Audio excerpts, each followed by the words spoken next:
Varicose veins కి సరైన చికిత్స కోసం సంప్రదించండి ఎవిస్ హాస్పిటల్. నమస్తే రమగారు. నమస్తే జయ. రమగారు, ఏదైనా మంచి స్టోరీ స్టార్ట్ చేద్దామండి, ఒక చిన్న సిరీస్ లాగా అట్లా. అడప చిరంజీవి గారి కథలు మనం చెప్పుకుంటున్నాం, అవును. ఇంకా ఉన్నాయి అవి. అయితే ఈ చిరంజీవి గారి పరిచయం తోటి నాకు ఇంకొక రచయిత్రి పరిచయం అయ్యారు. ఆమె పేరు శ్రీ సుధామయ్యి. ఓకే. ఒక 6-7 సంవత్సరాలుగా రాస్తున్నారు.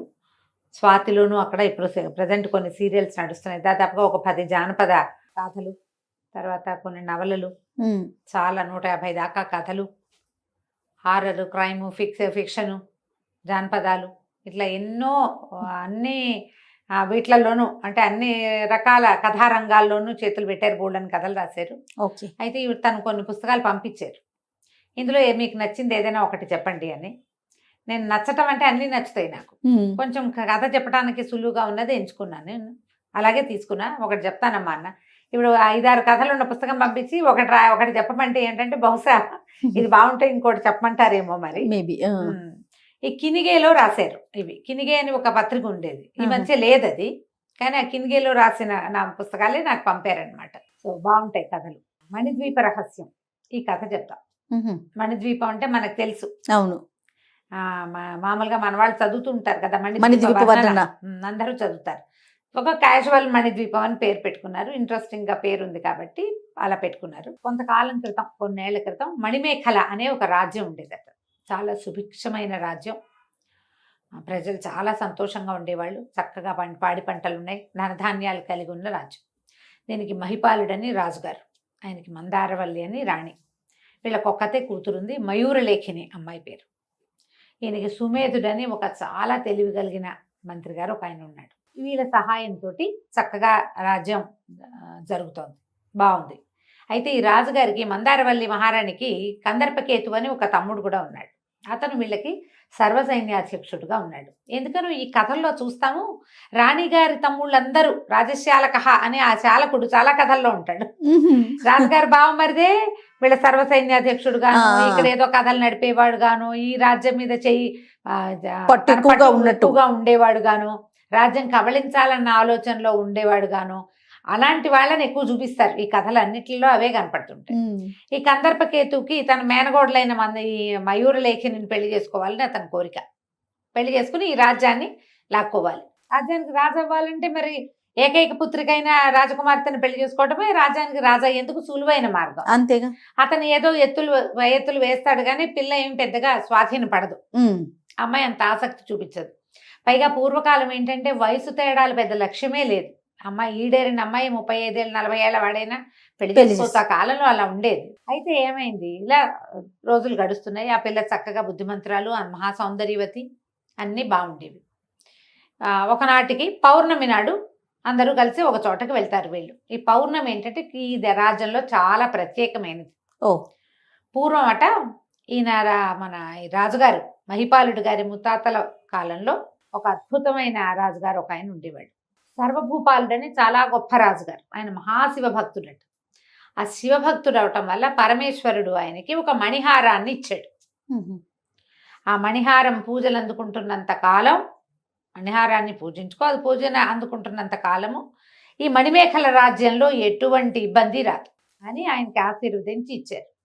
ఇప్పుడు ఆ మణిహారం గురించిందే ఈ కథ అనమాట. అయితే వీళ్ళందరూ పౌర్ణమి నాడు అందరూ బయలుదేరారు. రాజుగారు, రాణిగారు రథంలో, యువరాణి గుర్రం మీద, సుమేధుడు ఇంకో గుర్రం మీద, కొంతమంది సైనికులు, అంతఃపుర కాంతలు కొంతమంది, అందరూ కలిసి రాజధానికి కొన్ని క్రోసుల దూరంలో, చాలా దూరం కాదు కొంత దూరంలో ఉన్నటువంటి ఒక గుహాలయానికి వెళ్ళారు. అదొక పెద్ద గుహ, చుట్టూతా బ్రహ్మాండమైన ప్రాకారం దాన్ని రక్షించటానికి. ఈ ప్రాకారానికి గుహకి మధ్యలో పెద్ద లోతైన కందకం తవ్వి దాని నిండా మొసళ్ళు ఉన్నాయి. ఈ గుహకి ప్రాకారం ఉందా, ఆ ప్రాకారానికి పెద్ద పెద్ద రాతి తలుపులు, చాలా పెద్దవి. దాన్ని పగలగొట్టలేరు, ఓడదీయలేరు. ఎంత ఎత్తో ఎంత లావో అది. అక్కడికి వెళ్ళాక రాజుగారు తన రాజముద్రిక తీసి ఈ రాతి తలుపులకి ఏర్పరిచిన ఒక చెక్క పలక మీద ఈ ఉంగరాన్ని దాంట్లో ఇట్లా అచ్చులాగా పెట్టి నొక్కే. అప్పుడు ఆ రాతి తలుపులు తెరుచుకున్నాయి. రాజుగారి ఉంగరం లేదే గుహాలయం తలుపు కూడా తెరుచుకోదు. ఇంకో రకంగా అందులోకి వెళ్లే వీలే లేదు. ఈ ప్రహరీ దాటలేరు, దాటినా అగడ్తలో పడతారు. అగడ్తలో కందకమేమో మొసళ్ళు ఉన్నాయి. పైగా రాజుగారి లేనిదే తలుపు తెరుచుకో. ఈ తలుపు ఆయన దీంతోటే అక్కడి నుంచి తలుపు తెరుచుకుంది. లోపలికి అందరూ నడిచిల్లారు. లోపల ఒక పెద్ద ఇనప తలుపు తీశారు. ఇనప తలుపు తీశాక ఇంకా లోపలికి నడిచారు. అక్కడ ఒక వెండి తలుపు, ఆ వెండి తలుపు కూడా తెరిచారు. సైనికులు కాగడాలతో, రాత్రిపూట ఏముంది, గుహాల లోపలికి వెళ్తే వెలుగు ఉండదు, బయటంతా పుచ్చపువ్వులాగా వెన్నెలుంది, లోపల ఏముండదు కదా, కాగడాలు ముట్టించుకుని వెళ్తున్నారు. కాగడాల వెలుగులు దగదగలాడుతున్నాయి. నగలు, రాజుగారు, రాణిగారు, రాజకుమార్తె, సైనికుల తాలూకు ఆభరణాలు, తర్వాత వాళ్ళ గీటలు, కత్తులు అన్నీ మెరుస్తున్నాయి కాగడాల వెలుగులో. చీకటిగా ఉంది, కను చీకటి. లోపలికి వెళ్తే ఈ కాగడాల వెలుగుకి లోపల బంగారపు తలుపు ఒకటి, ఆ బంగారపు తలుపు కూడా తెరిచారు. బంగారు గుమ్మం. రాజు, రాణి, రాకుమార్తె మాత్రం గుమ్మం దాటి లోపలికి వెళ్ళారు. మిగిలిన పరిజనం మొత్తం బయట నుంచున్నారు. ఆ వెండి వాకిల్లో నుంచున్నారనమాట. బంగారు వాకిళ్ళి ముందు నిలబడ్డారు. తలుపులు తెచ్చుకొని లోపలికి వెళ్తే పెద్ద విగ్రహం అమ్మవారిది. ఆమె మెడలో అద్భుతమైన ఒక మణిమాల ఉన్నది. ఈ మణిహారం అని చెప్పుకున్నాం కదా, ముందు కథలో ముందే రివీల్ చేసేసాను. ఆ హారం ఉన్నది. అయితే 1 గంట వీళ్ళు తలుపులు తీస్తుండగానే 1వ జామ అయినట్టు నగారాలు మోగుతున్నాయి. 1వ జామ అయింది. మెల్లిగా వీళ్ళు లోపలికి వెళ్ళి అక్కడున్న పాత అలంకారాలు తుడిచేశారు కల్లా 2వ జాము గంట మోగంగానే, గంట మోగటానికి ముందే రాజుగారు కాగడాలు ఆర్పేయండి అని ఆజ్ఞించాడు. మొత్తం కాగడాలన్నీ ఆర్పేశారు. చీకట్లో నుంచున్నారు అందరు. ఎప్పుడైతే 2వ జాము గంట మోగిందో వెంటనే ఈ పూర్తిగా మూసుకుని ఉన్న గుహలోకి ఎక్కడి నుంచి పడ్డాయో తెలీదు, వెన్నెల కాంతులు లోపలికి ప్రసరిస్తున్నాయి.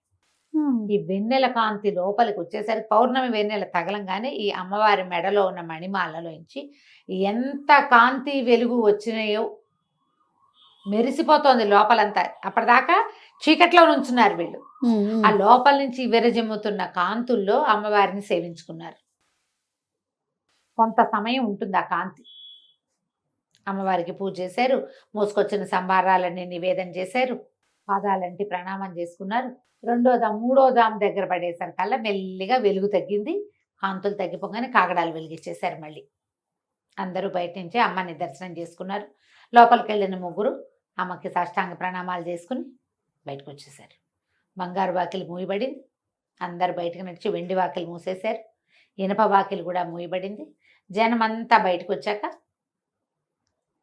అప్పుడు ఈ రాతి తలుపు మూయబడిపోయింది. రాజు, రాణి, రాకుమార్తె పరివారం అంతా బయలుదేరారు. కొంతమంది వీళ్ళు వెన్నెట్లో అందరూ రాజుగారు, రాణిగారు ఇలా పరివారంతో వెళ్తుంటే ఆ ఊళ్ళో జనం కూడా కొందరు వచ్చారు ఇక్కడికి. వాళ్ళలో కొంతమంది పరదేశీయులు కూడా ఉన్నారు. ఈ వచ్చిన పరదేశీయులు, ఏమిటి ఈ వింత, అంత చీకట్లో ఎట్లా వచ్చింది, అసలు అది ఏమిటి, అక్కడ ఏముంది అని అడిగితే అప్పుడు ఆ గోడ మీద ఈ దేవాలయాల బయట మనకు చూడు చరిత్రలు కనపడతాయి. ఆ చరిత్ర కనపడింది అనమాట. పూర్వకాలం ఎప్పుడో ముత్తాతల కాలం నాడు ఈ మణిమేఖల రాజ్యానికి రాజు సర్వభూపాలుడనే చక్రవర్తి. ఆయన పరమేశ్వరుని భక్తుడు, మహాభక్తిపరుడు. శివుడు ఆయన భక్తికి మెచ్చి ఈ మణిహారాన్ని ఆయనకి ఇచ్చాడు. మణిహారం పూజింపబడుతున్నంత కాలం మణిమేఖల రాజ్యానికి ఏ సమస్య రాదు, ఎప్పుడు ఉంటుంది, పచ్చగా దినదినాభివృద్ధిగా ఉంటుంది అని చెప్పేసరికి ఈ సర్వభూపాలు ఏం చేశాడు, ఆయన కల్లో స్వప్న దర్శనం ఇచ్చి శివుడు ఈ మాట చెప్పాడు. మెలకు వచ్చేసరికల్లా ఆయనకి సమీపంలో దగదగలాడుతున్న ఈ మణిమాల కనపడింది. అయితే ఈయన ఏం చేశాడు, అతన్ని ఆంతరంగిక మందిరంలోనే ఒక ప్రత్యేకమైన చోట ఆ మణిమాల నుంచి పూజించుకునేవాడు. కానీ ఆ మణిమాల శక్తికి ఆగలేకపోయేవాళ్ళు వాళ్ళు, చాలా పవర్ఫుల్. అయితే ఈయన ఏం చేశాడు, అందరినీ పిలిచి పెద్దవాళ్ళని అడిగాడు ఏం చేయాలని. పరమేశ్వరునే ప్రార్థించమన్నాడు. అప్పుడు మళ్ళీ పరమేశ్వరుని, నేను ఇంత శక్తి కలిగిన మహిమ కలిగిన వస్తువుని ఇలా ఆంతరంగిక మందిరంలో ఉంచుకోవటం నా వల్ల కావట్లేదు, ఏదైనా మార్గాంతరం ఉపదేశించమంటే పరమేశ్వరుడి ఆజ్ఞ చొప్పున పరమేశ్వరి అమ్మవారిని ధ్యానించు, ఆమె నీకు దారి చూపిస్తుంది అని చెప్పాడట శివుడు ఆయనకి, సర్వభూపాలుడికి.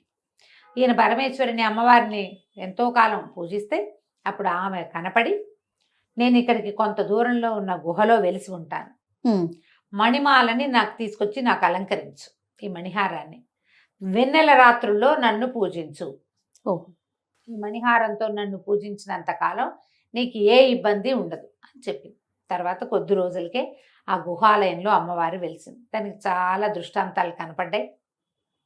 ఎట్లా తెలుస్తుంది, అదేగా తెలిసిన తర్వాత వీళ్ళు కార్తాంతికులు చెప్పారు, ఈరోజు చాలా బాగుంది, నక్షత్రాలు తారలు రాలుతున్నాయి, ఏదనుకుంటే అది జరుగుతుంది, వెన్నెల విపరీతంగా ఉంది, ఏదో జరగబోతుంది, తెలుస్తాయి కదా కొన్ని మంచి సూచనలు. ఈ రోజున అయి ఉండొచ్చు అని చూసుకుని వాళ్ళు ఈ విగ్రహం ఎప్పుడైతే అమ్మవారి విగ్రహం వెలిసిందో ఈ మణిహారాన్ని తీసుకెళ్ళి ఆమెకు అలంకరించారు. అలంకరించి ఆమె సేఫ్టీ కోసం, ఎందుకంటే మణిమాల ఉన్నంత కాలం అనేది ఒక ఆజ్ఞ ఉంది. అవును. ఆ బోధ ప్రకారం వీళ్ళు ఏం చేశారు, చక్కగా తలుపులు అవి గట్టిగా అమరించి చుట్టూతా ప్రాకారం కట్టేసి దానికి ఒక అగట్ట దవ్వించి దాని నిండా మొసళ్ళేసి మొసళ్ళకి ఆహారం, మెయింటెనెన్స్, వ్యవహారాలన్నీ నడిచిపోతున్నాయి. ఆహారాలు అవి కావాలి కదా, బయట నుంచి నీళ్ళు వచ్చే ఏర్పాటు అవన్నీ చేసి పెట్టారు. అప్పటి నుంచి ప్రతి తరంలోనూ రాజుకి ఇది అప్పచెప్పబడుతోంది. ఓహో. ప్రతి పౌర్ణమి నాటి రాత్రి రాజు రాణి సంతానం ఎవరుంటే వాళ్ళు పరివారంతో సహా వెళ్ళి అమ్మవారిని అర్చించి మణిమాల దర్శనం, ఆ వెన్నెల రాత్రి, ఆ వెన్నెల్లో ఆవిడ మీదకి కురిసే వెన్నెల్ని, అందులో వచ్చేటువంటి మణికాంతుల్ని దర్శనం చేసుకుంటే వాళ్ళ జీవితాలు బాగుంటాయి. ఎన్ని తరాల నుంచో వాళ్ళు ఈ పని చేస్తున్నారు, ఇది తెలుసుకున్నారు, ఎంతో బాగుంది. సరే, అవి జరుగుతోంది. వచ్చిన పరదేశీయులు వాళ్ళు తెలుసుకున్నారు. ఈ కందర్పకేతువు బయట అక్కడక్కడ చాలా గొడవలు చేసేవాడు, డబ్బులు వసూలు చేసేవాడు, పైరువీలు చేసేసేవాడు. అతను ధోరణి పెద్ద బాగుండ్లా, రాజుగారు బామ్మరిది కాబట్టి ఇక ఏం చేయలేం, మనం ఊరుకుంటూ ఉండేవాడు, సాగిపోయింది, సాగేది. అయితే ఒకనాడు ఏమైంది, అతను ఇంకా వివాహం చేసుకోవాలని తలంపు గట్టిగా వచ్చింది. వచ్చి ఈ అమ్మాయి దగ్గరికి వచ్చాడు. ఈ పిల్ల ఈ మన మయూరలేఖిని ఈ తోటలో తిరుగుతున్నప్పుడు వచ్చి ఆమెని నన్ను పెళ్లి చేసుకోమని అడిగితే అమ్మాయి ఒప్పుకోలే. నేను ఈ రాజ్యానికి నేనే దిక్కు, ఎవరు లేరంటే ఎందుకు లేరు, మా రాజ్యాన్ని మా అమ్మవారిని చక్కగా రక్షించగలిగే రాజకుమారుని ఎవరినైనా చూసి చేసుకుంటాను నేను, మా నాన్న సంబంధం చూసి పెళ్లి చేస్తాడు, నువ్వు మా దగ్గర సర్వసన్యాధ్యక్షుడిగా ఉండి నేను నిన్ను పెళ్లి చేసుకోవటం జరగదు, నీ మీద నాకు అటువంటి ఆసక్తే లేదు పెళ్లి చేసుకుందామని అని ఆ అమ్మాయి గట్టిగా నో చెప్పేసింది. ఓకే. నో చెప్పేసరికల్లా ఇతనికి చాలా మండిపోయింది. ఏదో చెయ్యాలి వీళ్ళని, ఎలాగైనా దీన్ని లాగేసుకోవాలి, ఈ పిల్ల నన్ను పెళ్లి చేసుకోవడం తప్పిస్తే దీనికి వేరే దారి లేకుండా చేయాలి. మామూలుగా బావమర్దులు బాగా కొడతారని చెప్తారు, కానీ ఎప్పుడైతే రాజ్యకాంక్ష, పదవీకాంక్ష, ధనకాంక్ష అవి మొదలైనాయో ఇక మేనమావడు లేదు, మేనల్లుడు లేదు. ఈ అమ్మాయిని పెళ్లి చేసుకుంటే కానీ రాజ్యానికి సులువైన దారి రెండో దారి లేదు. పిల్ల ఏమో అందగత్తే, అది కావాలి ఇతనికి. దాంతో ఇతను కొత్త కొత్త ఆలోచనలు చేయటం మొదలుపెట్టాడు. ఎలాగైనా ఈ మణిహారాన్ని గనక మనం చేజిక్కించుకున్నామా అప్పుడు ఇది సులువు అవుతుంది. కానీ అతను ఏమీ దానికి సరిపడా చేయలేకపోయాడు, ఆలోచిస్తూనే ఉన్నాడు. ఏం చేసి ఈ రాజ్యాన్ని కబళిద్దామా అన్న ఆలోచనలోతే కొన్ని వెన్నెల రాత్రులు గడిచినాయి. అయితే ఇలా నడుస్తూ ఉండగా ఇక్కడికి చాలా యోజనాల దూరంలో, 100 యోజనాల పైమాట దూరంలో ఈ మణిద్వీపం అని ఒక ప్రాంతం ఉండేదట. ఈ మణిద్వీపము పూర్వం ఎంత పచ్చగానో ఎంత అద్భుతంగానో ఉండేది. అసలు అక్కడ ప్రాంతానికి వెళ్ళిన వాళ్ళు వెనక్కి తిరిగి వచ్చేవాళ్ళు కాదు, అక్కడే ఉండిపోవాలనిపించేది.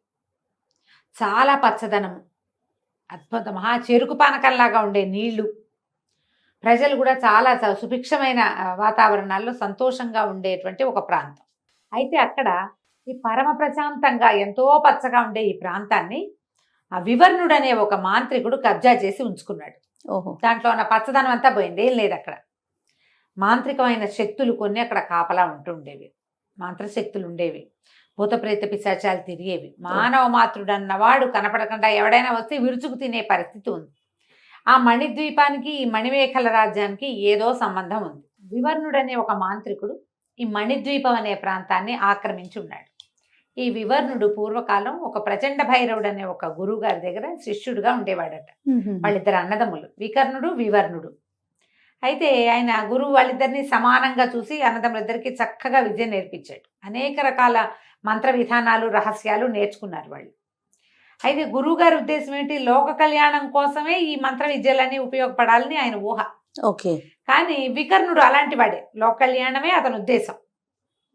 కానీ వివర్ణుడి ఉద్దేశం అది కాదు, లోక కళ్యాణం కాదు, మంత్ర విద్యల్ని, తాంత్రిక విద్యను కూడా సాధించి కొన్ని క్షుద్ర శక్తుల్ని కూడా కైవసం చేసుకుని అమరత్వాన్ని పొందాలి.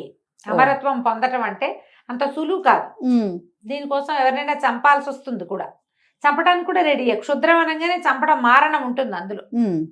ఇతను ఈ ఉద్దేశంలో ఉండేవాడు. ముందు నుంచి కూడా గురువు గారికి కనపడకుండా ఏవో కొత్త కొత్తవి రహస్యంగా పుస్తకాల్లో ఉన్నవి అవి ఇవి ఏవో ప్రాక్టీసులు చేసేవాడు.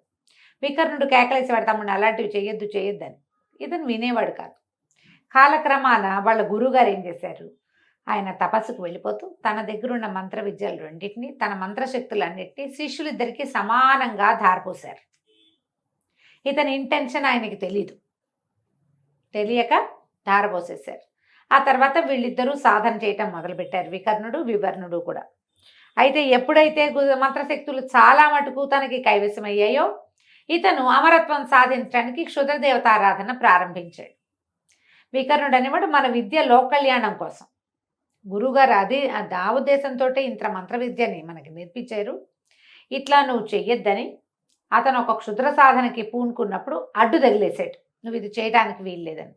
వీళ్ళకి పోయేసరికల్లా ఈ వివర్ణుడి కొళ్ళు మండి ఏం చేశాడు, అన్నయ్యని శపించేశాడు శిలగా మారిపోమ్మని తనకున్న క్షుద్ర సాధనతో.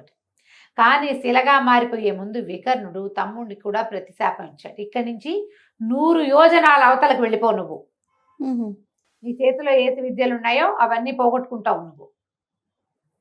ఆయనకి కనపడ్డవన్నీ పోగొట్టేశాడు. 100 యోజనాల అవతలకు వెళ్ళిపోమంటే వీళ్ళున్న ప్రాంతం నుంచి 100 యోజనాల అవతలున్న మణిద్వీపం దగ్గర పడిపోయాడు వివర్ణుడు. అయితే వికర్ణుడికి కొన్ని విద్యలు, తమ్ముడికి ఏమేమి ఉన్నాయో కొన్ని తెలుసు, ఆయనకి తెలియకుండా కొన్ని విద్యలు ఈయన దగ్గర ఉన్నాయి. వికర్ణుడికి తెలిసిన అన్ని విద్యలు వివర్ణుడివి పోయినాయి. ఆయనకి తెలియకుండా ఉన్న స్వల్పమైన విద్యలతోటి ఆ వివర్ణుడు అనే మాంత్రికుడు ఇక అక్కడ తిరగటం మొదలుపెట్టాడు. ఈ మణిద్వీపాన్ని చూసేసరికల్లా పచ్చగా లోయలు, కొండలు, మిట్టలు, చాలా చదరంగా అంటే ఉన్న ప్రాంతము లోయలు అవి చుట్టుపక్కల ఉన్నాయి.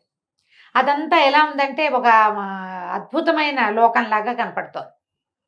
ప్రజలు ఉన్నారు తక్కువ, చాలా సారవంతమైన భూములు, కొంచెం మామూలు జనావాసాలకి దూరంగా అడవుల మధ్యలో, సులువుగా ఎవరు తన దగ్గరికి వెళ్ళలేరు. ఇంత వీలుగా ఉన్న దాన్ని చూసుకుని ఇతను ఏం చేశాడు, తనకున్న కొన్ని మంత్ర విద్యలతోటి అక్కడున్న జనాన్ని బెదరగొట్టి లేవదీసేశాడు. అది పూర్తిగా తను ఆక్రమించేశాడు. తన మంత్రశక్తులతోటి ఆ పచ్చదనం అంతా ఖాళీ చేసేసి తాంత్రిక శక్తుల్ని ఆవాహన చేసి దానికి కాపలా పెట్టాడు. తనంతట తను ఆ లోపల గుహలలో ఒకచోట తన ఆవాసం ఏర్పరచుకుని మంత్ర సాధన ప్రారంభించాడు. కాళికాదేవిని ఆవాహన చేసుకున్నాడు. కాళిక ఆరాధన చేయగా మహాకాళి ఒకనాడు అని ప్రత్యక్షమైంది. ఈయన ఈ వివర్ణుడు అడిగాడు, నాకు అమరత్వం కావాలి, దానికోసమని నేను గురువు దగ్గర నుంచి తీసుకున్న విద్యలు పోయినా మళ్ళీ సాధించా, సొంత అన్నని శిలగా మార్చేశాను, నాకు అమరత్వం కావాలంటే ఆవిడ ఒప్పుకోలేదు. అమరత్వం కష్టం, అది కుదరదు అంటే ఈయన ఒప్పుకోలేదు. నేను ఇంకా సాధన చేస్తే నాకు అమరత్వమే కావాలి, ఎప్పటికీ మరణం లేకుండా మహారాజాధిపత్యం కావాలి నాకు అంటే కాళికి ఏం చెప్పిందంటే, మణిహారం పరమేశ్వరుడు ప్రసాదించింది, ఆ మణిహారాన్ని తెచ్చి నాకు అలంకరించి 41 రోజులు పూజించు, అప్పుడు నీకు అమరత్వం, నీ కోరిన సిద్ధి లభిస్తుంది. ఓకే. ఇప్పుడు ఆ మణిహారి మాయమైపోయింది కాళికాదేవి. మణిహారం ఎక్కడుంది? ఈయన బాగా ఆలోచించుకుని ఆయన దగ్గర ఒక అంజనం ఉంది. ఆ అంజనం పెట్టుకుంటే కళ్ళకి కనపడుతుంది. ఆ అంజనం పెట్టుకుని ఆయన దగ్గర ఒక మాయా దర్పణం కూడా ఉంది, అందులో చూస్తే ఒక గుహ, అందులో ఒక పరమేశ్వరి విగ్రహం మహాద్భుతమైంది, ఆమె ధరించి ఉన్న పరమాద్భుతమైన మణిహారం కనపడ్డాయి. ఇప్పుడు ఇది ఎక్కడుంది? అప్పుడు ఏం చేశాడంటే వాయుసాసురుడు అని ఒక రాక్షసుడిని సృష్టించాడు. కాకి లాంటి ఒక ఆకారం, వాయుసం అంటే కాకి. ఈ మణిహారం ఎక్కడుందో చూసి చెప్పు అని. ఈ వాయుసాసురుడు బయటికి పరిగెత్తుకుంటూ వెళ్ళిపోయి ఫలానా మణిమేఖల సామ్రాజ్యం, అందులో ఒక గుహాలయం, ఆ గుహాలయంలో పరమేశ్వరి కొలువై ఉంటుంది, నెలకొక్కసారి పూజించబడుతుంది, ఆమె మెడలో ఈ మణిహారం ఉంది, ఆ రాజ్యం సుభిక్షంగా ఉండటానికి కారణం అదే అని వార్త చెప్పి వెళ్ళిపోయాడు. ఓకే. ఇతను బాగా ఆలోచించి తను ఒక భస్మారాధన చేస్తున్నాడు కాళికాదేవికి. ఆ భస్మంలోంచి ఒక భస్మాక్షుడు అనే ఒక రాక్షసుని సృష్టించాడు, ఒక శక్తి. వాడికి గుహని కాపలాకాయి, అమ్మని ఆరాధించు, ఇక్కడ ఆరాధనకు ఉండు, నేను వెళ్ళి ఆ మణిహారం తీసుకొస్తానని బయలుదేరాడు. చాలా చక్కగా ఇప్పుడు వీడి దగ్గర ఒక మంచి మంత్రదండం, ఆ మంత్రదండానికి ఒక తివాసి చుట్టూ ఉంటుంది. ఎప్పుడైతే అతను మంత్రదండ తీసాడో తివాసి రెడీగా ఉంది. ఈయన వెళ్ళి ఆ తివాసి మీద నుంచున్నాడు. భువనేశ్వరి ఆలయానికి తీసుకెళ్ళి, పరమేశ్వరి ఆలయం అది ఎక్కడ నుంచి మణిమేఖల సామ్రాజ్యంలో ఉందని చెప్పగానే వెళ్ళిపోయింది. సో తివాసి చక్మని తీసుకెళ్ళిపోయింది అక్కడికి. తీసుకెళ్ళిన తర్వాత బయట చాలా మంది కాపలా ఉన్నారు. అది పెద్ద ప్రహరీ గోడ, లోపల గుహ ఉన్నట్టు కనపట్టలేదు, దేవాలయం ఉన్న ఆనవాళ్ళు లేవు, కానీ ప్రహరీ కనపడుతోంది. ఎప్పుడైతే ఈ ఇంతమంది సైనికులు కనపడ్డారు, ఈయన తన మంత్రదండాన్ని ఊపి మాంత్రిక శక్తితోటి అందరినీ పడుకోబెట్టేశాడు. పడుకోబెట్టాక లోపలికి వెళ్ళి తాంత్రిక శక్తితోటి తలుపులు తీయటానికి ప్రయత్నం చేశాడు. ఇతని శక్తి ఏమీ పనిచేయలే ఆ తలుపుల మీద. ఇతనికి చాలా శక్తులు ఉన్నాయా, భస్మంలో నుంచి రాక్షసుని సృష్టించగలడు, కంటికి కాటికి పెట్టుకుని ఎక్కడ ఏముందో చూడగలడు, అమ్మవారిని చూడగలడు ప్రత్యక్షంగా. ఇక్కడ మాత్రం అతని శక్తి పనిచేయలే. ఈ తలుపులు తెచ్చుకోవడం అసంభవం అని అర్థమైంది. దీనికి మార్గం వెతకాలనుకున్నాడు. కాసేపు అయ్యాక సైనికులు వాళ్ళంతటి వాళ్ళు లేచారు. తాము పడిపోయామని లేచామని కూడా తెలియదు వాళ్ళకి. జరిపోయింది అంతే. ఇతను ఏం చేశాడు, ఒక నగల వర్తకుడుగా వేషం మార్చుకుని ఈ మణిమేఖల సామ్రాజ్యంలో తిరగటం మొదలుపెట్టాడు. ఎంత అఖండమైన సామ్రాజ్యానికైనా ఏవో ఒక లూప్ హోల్ ఉండి తీరుతుంది. సహజం కదా. అంతేగా. ఎంత అద్భుతమైనదైనా చీలికుండగానే ఉంటాయి సామ్రాజ్యాలు. ఎవడో ఒకడు వీళ్ళకి గుప్తమైన శత్రువు ఉండే ఉంటాడని వెతగ్గా ఆయన వాళ్ళతో మాట్లాడి వీళ్ళతో మాట్లాడి ఏవో చిన్న చిన్న నగలమ్మి, నాణ్యాలమ్మి, ఇవన్నీ మాంత్రిక శక్తులతో సాధించినవే. ఇతను తెలుసుకున్నాడు కందర్పకేతు అనేవాడు ఒకడు ఉన్నాడని, వాడు రాజశ్యాలకుడని, వాడి బుద్ధి మంచిది కాదని, వాడు చాలా రకాల ఎత్తుగడలు వేస్తాడు, అధికారం కోసం ప్రాకులాడుతున్నాడని తెలుసుకున్నాడు.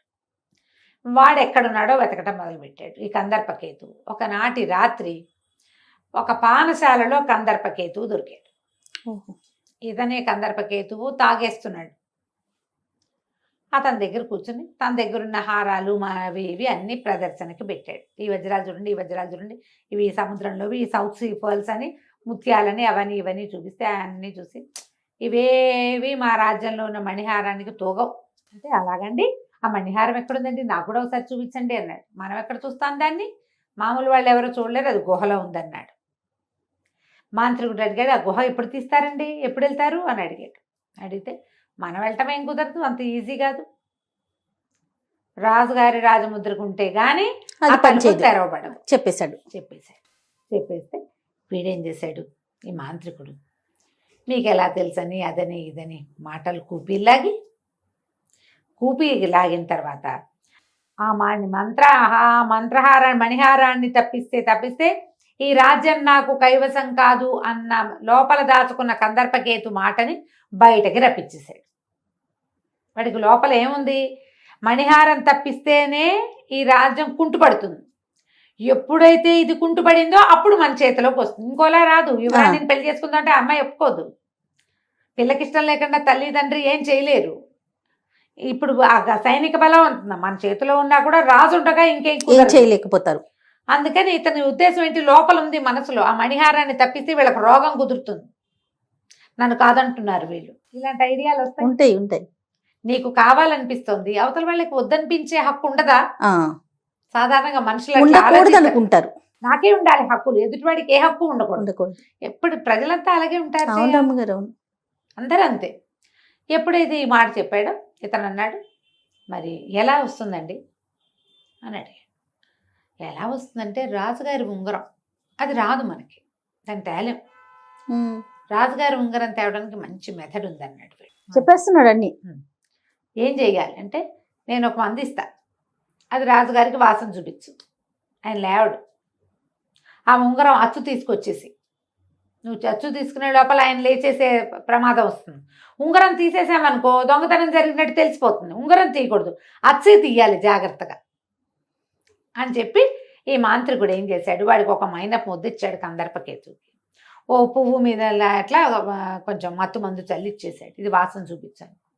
ఈ అర్ధరాత్రి వేళ సైనికులందరూ నిద్రలో ఉండగా, ఇప్పుడు మాంత్రికుడైనా వెళ్ళొచ్చు కానీ అతనికి దారి తెలియదు, చాలా మంత్రశక్తి వాడాలి, అదంతా ఎందుకు, వీడికి అన్నీ తెలుసు, రాజు ఎక్కడ పడుకుంటాడో, ఎంతమంది సైనికులు ఉంటారో వాళ్ళందరికీ వీడి మొహం తెలుసు, ఈజీ కదా.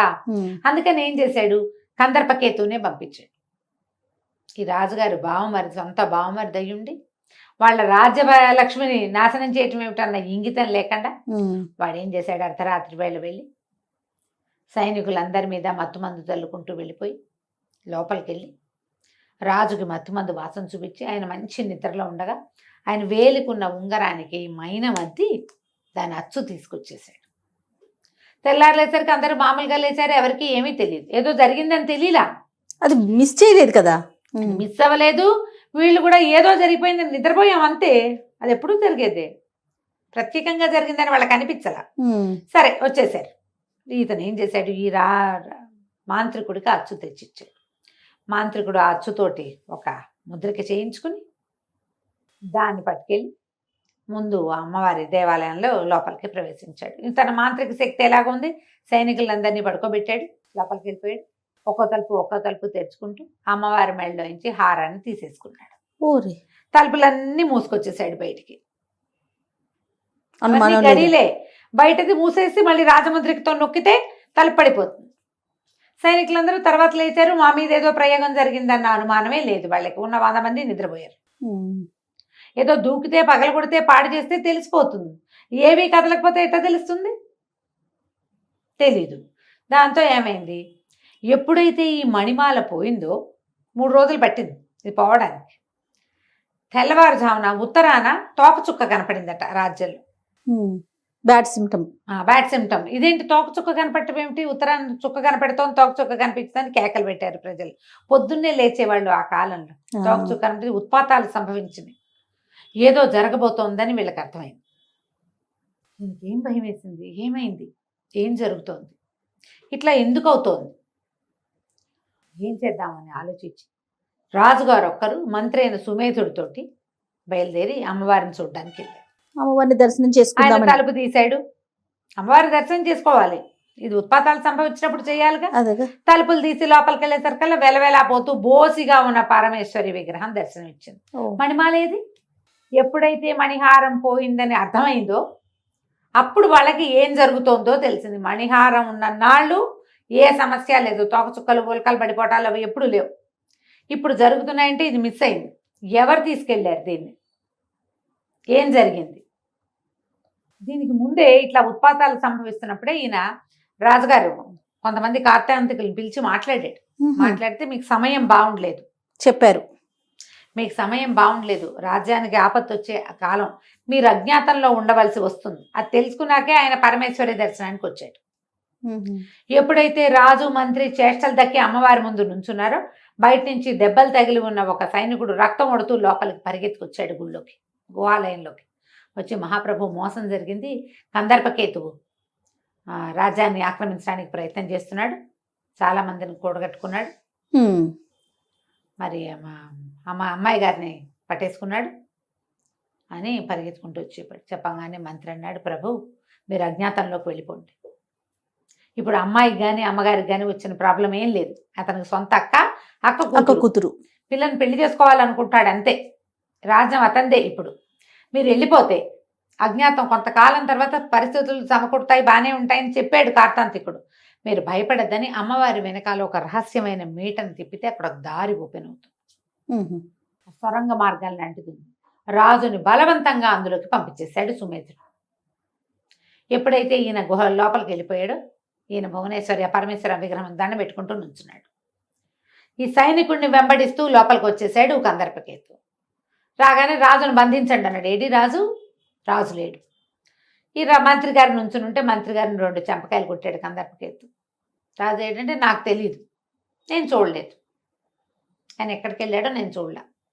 ఇక ఎంత కొట్టినా ఏం చేసినా ఇతను చెప్పలే. సుమేధుడు మాత్రం రాజు రహస్య మార్గం గుండా వెళ్ళిపోయాడన్న మాట మాత్రం చెప్పలే. ఆ రహస్య ద్వారం గుండా బయలుదేరిన రాజుగారు ఎక్కడికో నడిచి వెళ్ళిపోయాడు అంతే. వెళ్తే ఏమవుతుందో తెలీదు, వెళ్ళాలంతే, అజ్ఞాతంలో ఉండాలన్నది జరిగింది.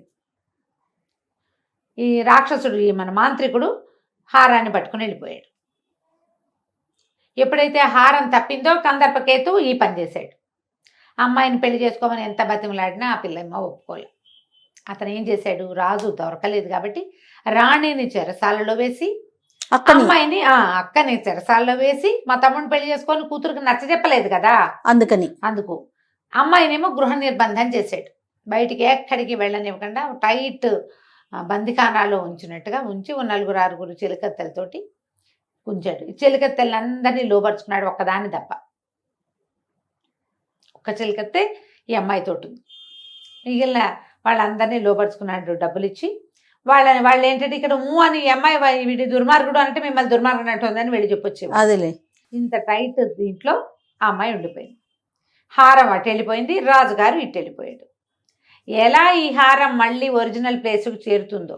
రాజకుమారి గృహ నిర్బంధంలో ఉంది, రాజుగారేమో రహస్య మార్గం గుండా వెళ్తున్నాడు. అయితే ఈ గృహ నిర్బంధంలో ఉన్న రాజకుమారిని ఎంతసేపు అతను రావటం కందర్పకేతు, పెళ్లి కొప్పుకోమని పిల్లని బలవంతం చేయటం.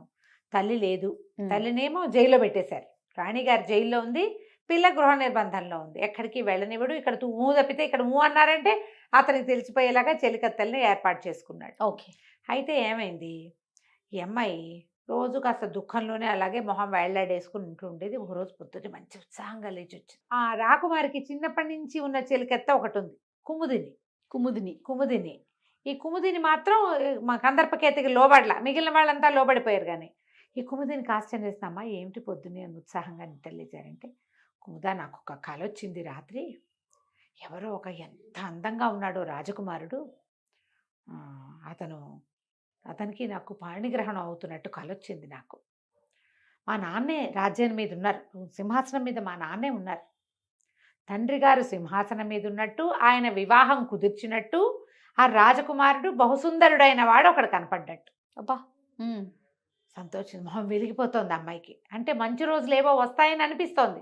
తెల్లవారుజామున వచ్చిన కళలు నిజమవుతాయమ్మా. ఆ అబ్బాయి ఎట్లా ఉన్నాడంటే, ఈ అమ్మాయి ఏం చేసిందిట, నఖ చిత్రం ఒకటి గీసింది, గోటితోటి ఇట్లా చిత్రం గీసింది.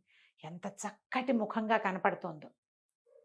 దాంతో ఉత్సాహంగా ఉండి ఆ పూట నుంచి రోజు ఒక చిత్రం మొదలుపెట్టి నిదానంగా ఆ అబ్బాయి బొమ్మలు వేసుకుంటూ ఉత్సాహంగానే ఉండేది రాకుమార్తె. అతను వచ్చినప్పుడు వచ్చేవాడు, వాడు వెళ్ళిపోయాక ఈవిడ బొమ్మ వేసుకుంటూ ఉండేది. అయితే ఇది ఇలా జరుగుతూ ఉండగా మన రాజుగారు అయిన మహిపాలుడు ఏం చేశాడు, అమ్మవారి కింద నుంచి వెనకాల నుంచి తలుపు తీసుకుని రహస్య మార్గం గుండా వెళ్తే అదొక సొరంగం దాటి దాటి దాటి దాటి దాటి ఎక్కడికో వెళ్ళగా చీకట్లో ఒంటరిగా దుఃఖిస్తూ నడుస్తున్నాడు ఆయన. ఇట్లా అయిపోయింది. ఉంగరం నా వేలికే ఉండగా ఎలా తలుపు తెరుచుకుంది, ఎట్లా మణిహారం మాయమైంది. ఆ ఉంగరం లేనిదే హరిహరాదులు కూడా తీలేరు దాన్ని, అది కొండ తలుపు, ఎట్లా తీశారు అని ఆలోచిస్తూ వెళ్ళగా ఆయన స్వర్గ మార్గం అయిపోయి ఒక అడవి మార్గంలోకి ప్రవేశించాడు. ఇక అడవిలోకి వెళ్తూ ఉంటే ఒక పెద్ద శబ్దమైంది, ఏదో చాలా పెద్ద మోత. అక్కడ ఏమైందో అయితే ఈయన హడిలిపోయాడు. ఉలిక్కి పడతాం కదా, ఉలిక్కిపడి ఒక పల్లంలోకి దొర్లి పడిపోయాడు. ఆ పల్లం ఏ పక్కకి బాగా దొర్లేశాడు ఎక్కడికో. అవి ఏ పక్కకి ఈ పల్లం వెళ్ళిందో అక్కడ ఒక సెలయేరుంది. ఈయన అక్కడ పడి ఉండగా ఎప్పుడో పడ్డాడు ఆయన. ఓ రాజకుమారుడు అతనితో పాటు ఒక స్నేహితుడు కలిసి అక్కడికి వచ్చారు. వాళ్ళు గుర్రాలు వేసుకుని అడవిలో తిరగడానికి వచ్చి ఈ దూరంగా ఎవరో మనిషి పడిపోయినట్టు కనపడుతుంటే ఎవరో పడిపోయారని గుర్రాలని సెలయేట్లో వదిలిపెట్టి ఈయన దగ్గరకు వచ్చారు. వచ్చి చూస్తే ఏముంది, ఒక పెద్ద భారీ మనిషి, పెద్దవాడు, ఒక 50 ఏళ్ళు ఉంటాయి ఆయనకి. ఈ బట్టలేమో రాజోచితమైన బట్టలు, చక్కగా నగలు గీగలు కనపడుతున్నాయి, చేతికి రాజముద్రిక కనపడుతోంది. అయ్యో ఎవరో రాజుగారు ఇట్లా పడిపోయాడు, ఎలా వచ్చాడు ఇక్కడికి అని వీళ్ళు ఏం చేశారు, మొహం మీద నీళ్లు జల్లి అది ఒక తామరాకుతోటి నీళ్లు పట్టుకొచ్చి ఆయనకి మంచినీళ్ళు పట్టించి లేవదీశారు. ఎవరు మీరు ఏమిటి అంటే, ఈయన చాలా దుఃఖంగా, నేను మణిమేఖల రాజున్నాయన, మా రాజ్యంలో చాలా ఒక ఆపత్తు జరిగింది, ఏం చేయాలో తెలియక నేను రహస్య మార్గం గుండా అజ్ఞాతంలో ఉండటానికి బయటకు వచ్చేసాను, నాకు బోధ కూడా అలాగే ఉంది అని మీరెవరు నాయన అన్నాడు. ఈ వచ్చిన వాళ్ళిద్దరెవరు, కోసల దేశపు యువరాజు విజయవర్ధనుడు, మంత్రి అనంగవర్మ గారి కొడుకు ఆనందుడు. వీళ్ళు అడవిలో తిరగడానికి వచ్చి గుర్రాలు రోజుతున్నాయని నీళ్ళ కోసం వెతుకుతూ ఈ పక్కకు వచ్చారు. వచ్చేసరికల్లా అతను చెప్పాడు, నేను విజయవర్ధనుండి కోసల దేశపు యువరాజుని, మీరు భయపడకండి, మీకు మాకు పూర్వపరిచయం ఉంది, మణిమేఖల రాజ్యానికి కోసల రాజ్యానికి పూర్వపరిచయం ఉంది, మిమ్మల్ని ఇంత మోసం చేసినటువంటి మీ కందర్పకేతు నుంచి మీ రాజ్యాన్ని మీకు అప్పచెప్తాను నేను, ఈ తప్పిపోయిన మణిహారాన్ని కూడా మీ రాజ్యానికి చేర్చే పూచి నాది, కాబోయే కోసల మహారాజుగా నేను మీకు మాటిస్తున్నాను, నేను శపథం చేస్తున్నాను, అమ్మవారి మెడలో ఉండవలసిన హారాన్ని మళ్ళీ స్వస్థానానికి నేను చేరుస్తాను. మీరు ఎలాగో అజ్ఞాతంలో ఉండాలంటున్నారు కాబట్టి మీరు మాతో రండి, కోసల రాజ్యానికి వద్దురు కానీ అని చెప్పాడు. ఈయనకు అర్థం కాల మహిపాలుడికి, ఎక్కడి మణిమేఖల, ఎక్కడ కోసల రాజ్యం, వీళ్ళతో ఎప్పుడూ స్నేహం లేదే మనకి, ఇవి రెండు వేరు దిక్కుల్లో ఉన్నాయి. ఆ రహస్య ద్వారం ఇక్కడ ఓపెన్ అయింది, ఆయన స్వర్గంలోంచి నడిచొచ్చాడు. ఎక్కడో ఇది ఏ దిక్కుకు వచ్చానో కూడా ఆయనకు తెలీదు. తర్వాత అందులోంచి బయటకు వచ్చాక కాలు పట్టిన దిక్కుకి నడుచుకుంటూ వచ్చేసాడు. ఎలా వీళ్ళకి మనకి స్నేహం కుదిరిందో ఆయనకు తెలియలే. సరేనని వాళ్ళతో పాటు బయలుదేరాడు. వాళ్ళు ఏదో చిన్న సైన్యంతో వచ్చారు, ఒక గుర్రం ఎక్కించారు ఈయనకి, ఈయన కూడా గుర్రం ఎక్కించి తీసుకెళ్లారు. కోసల రాజ్య ఆస్థానంలో అంతఃపురంలో రాజు, రాణి, మంత్రి ఉన్నారు. కోసల దేశానికి రాజు రాజ్యవర్ధనుడు ఆయన పేరు, ఆవిడ పేరు అంబికాదేవి మహారాణి పేరు. వాళ్ళ మంత్రి అనంగవర్మ, ఆ అనంగవర్మ గారి కొడుకే ఈ విజయవర్ధనుడితో పాటు వేటకొచ్చిన వాడనమాట. వీళ్ళు ముగ్గురు కూర్చుని ఉండగానే విజయవర్ధనుడు యువరాజు ఈయన్ని మహిపాల మహారాజుని తీసుకుపోయాడు లోపలికి. తీసుకెళ్ళాక ఆయన చెప్పాడు, ఈయన ఫలానా వారు, ఈయన ఎవరు ఏమిటి అని అడిగితే ఇది ఇలా ఫలానా రాజు అనేసరికి ఆయన సంతోషించాడు రాజ్యవర్ధనుడు. ఆహాహా, ఎంతకాలానికి మీ దర్శనమైంది, మనకు ఎన్నో తరాల నుంచి మన పరిచయం అలా కొనసాగుతోంది, మాకు చాలా సంతోషంగా ఉంది అని చెప్పి ఆయన కూర్చోబెట్టి యథోచితంగా ఆయనకి సత్కరించి మంచినీళ్ళు ఇచ్చి కాస్త భోజనం తెప్పించి ఏ పరిస్థితి వల్ల ఈయన బయటకు ఇట్లా రావాల్సి వచ్చిందో వివరంగా అంతా తెలుసుకున్నారు. తెలుసుకున్నాక పూర్వం జరిగిన ఒక కథ చెప్తున్నారనమాట. ఈ రాజవర్ధనుడి గారి ముత్తాత పేరు యశోవర్ధనుడు. ఆయన ఒకసారి అడవికి వేటకెళ్ళాడు. వేటకేముంది, ఈ వేటల్లో దారులు తప్పిపోవటం సహజం. అవును, ఎక్కడికో వెళ్ళిపోతారు ఓ జంతువు వెనకాల పడి. వాళ్ళు అక్కడ ఉండిపోతే సైన్యం వాళ్ళే వెతుకుని, వాళ్ళే చెట్లెక్కి చూసుకుని సైన్యం రావటమో, లేదా వీళ్ళే చెట్లెక్కి ఎక్కడున్నారో వెతుకుని ఎక్కడి నుంచి పొగొస్తుందో చూసుకుని పొగబెట్టటము, అవన్నీ పాత పద్ధతులు. అవును. ఈయన ఈ యశోవర్ధనుడు ఒక అడవి దారిలో వెళ్తూ ఒక సింహం కనబడేసరికి సింహం మీద వేట కోసం ఆయన ఆ దారి పట్టేశాడు. ఈ దారి పట్టి వెళ్ళేసరికి ఏమైంది, ఆయనకి వీళ్ళనేమో సైన్యం నుంచి విడిపడిపోయాడు, ఎక్కడికో వెళ్ళాడు. వెళ్తే ఒక కొండ కింద భాగం, అది లోయ అని చెప్పడానికి వీల్లేదు, పూర్తిగా ఒక కింద భాగం లాగా ఉందన్నమాట. అక్కడ మంచినీళ్ళు కనపడ్డాయి, చెరువు కనపడింది. ఆ చెరువు ప్రాంతంలో ఒక సిద్ధుడు ఒక ఆయన పడిపోయి కనపడ్డాడు. సిద్ధుడు పెద్ద గడ్డం, బవిరి గడ్డం, బోళ్ళంత జుట్టు, దెబ్బలు తగిలి పడున్నాడు. ఆశ్చర్యపోయాడు, సిద్ధుడు పడిపోతే ఏదో ఆయన పడిపోవడం కదా, ఎవరో కొట్టినట్టు. ఈయన గుర్రానికి నీళ్ళు పెట్టి కాసిన తామరాకు దొన్నెలో నీళ్లు తీసుకొచ్చి ఈ సిద్ధుడిని మొహం మీద నీళ్ళు చల్లి ఆయన కొంచెం సేద తెచ్చి, అయ్యా ఎవరండి మీరు, ఏమిటి సంగతి సందర్భం అని కనుక్కున్నాడు. కనుక్కుంటే, నాయన నాకు ఇక్కడ దగ్గర గుహలోనే నా నివాసం, నన్ను అక్కడికి తీసుకెళ్ళమంటే ఈయన్ని మెల్లిగా ఆ గుహలోకి తీసుకెళ్ళాడు. కొండ కింద లోపల భాగంలో ఒక గుహ. ఆ గుహలోకి తీసుకుని వెళ్ళేసరికల్లా ఇంత ఆశ్చర్యపోయాడు. ఆ గుహలో పక్కన కమండలము, దండము, తర్వాత ఏమో ఈ ఋషులు వాళ్ళు తపస్సు చేసుకునేది వీలుగా ఓ పులి చర్మము, లేడి చర్మం, ఓ అగ్నిహోత్రం, పక్కన ఒక తివాసి ఒకటి ఇట్లా గాల్లో నిలబడి ఉంది. తివాచీలు మనకు తెలుసు కదా, నేల మీద ఉంటాయి, కాశ్మీర్ తివాచి. అది నేల మీద లేదు, ఇట్లా పైకి లేచుంది, గాల్లో ఉంది, దానికి ఇంటే ఆధారము లేదు. ఈయన ఆశ్చర్యపోయాడు యశోవర్ధనుడు, ఏం జరిగింది ఇక్కడ, ఇదేమిటి తివాసి ఇట్లా ఉందని ఆశ్చర్యంగా అనిపించింది. సిద్ధుడిని లోపల తీసుకుపోయాడు. లోపల తీసుకెళ్తే ఆయన కూర్చుని ఇతనికి ఏవో పండ్లు ఫలాలు ఇచ్చి, నాయన ఇన్నాళ్ల నుంచో తపస్సు చేస్తున్నా, నా తప ఫలితంగా ఈ మాయా తివాసి నాకు లభించింది. ఈ తివాసి మీద కూర్చుంటే కోరుకున్న చోటికి తీసుకెళ్తుంది ఇది. నేను ఎన్నో క్షేత్రాలు తిరిగాను, ఎన్ని క్షేత్రాలో ఈ తివాచి మీద వెళ్ళి స్వయంగా స్వామిని దర్శనం చేసుకున్నా. రకరకాల ప్రతిష్టలు, బ్రహ్మ ప్రతిష్ట, ఇంద్ర ప్రతిష్ట, అట్లా ప్రతిష్ఠింపబడిన అన్ని దేవాలయాలు చూశాను. అయితే ఇలా నేను తివాచీ మీద తిరగటం గమనించిన మాంత్రికుడు ఒకడు ఈ తివాచీని లాక్కోవటానికి ప్రయత్నం చేశాడు. నేను చాలా కష్టపడి లోపలికి వచ్చేసాను. అయితే ఇప్పుడు ఏమైంది, నేను ఈ కొండ దిగినప్పుడు నేను కనపడేసరికల్లా ఆ తివాచీ కోసం ఒక మాంత్రికుడు చాలా ప్రయత్నం చేస్తూ, ఆ మాంత్రికుడు నన్ను కొట్టి హింసించి అక్కడ పడేశాడు. నేను ఒకటి గమనించాను, అతని కొండ దిగి రాలేడు, కిందకి రాలేడు. నేను పువ్వుల కోసం కొండ వైపుకు వెళ్ళినప్పుడు నన్ను కొట్టాడు. అక్కడి నుంచి దొర్లి నువ్వు చూసిన చోట నేను పడిపోయాను నాయన, నా పుణ్య ఫలితంగా నా తపో ఫలితంగా దొరికిన ఈ మాయ తివాసీని ఎవరికైనా ఇచ్చి పుణ్యాత్ముడికి నేను హిమాలయాలకి తపస్సుకి వెళ్ళిపోదలుచుకున్నాను. నేను చూడదలుచుకున్న క్షేత్రాలన్నీ చూసేసా, నాకు ఇంకేం అక్కర్లేదు. ఈ తివాసి ఎవరి చేతుల్లోకి వెళ్ళాలనేది దానంతట అదే నిర్ణయించుకుంటుంది.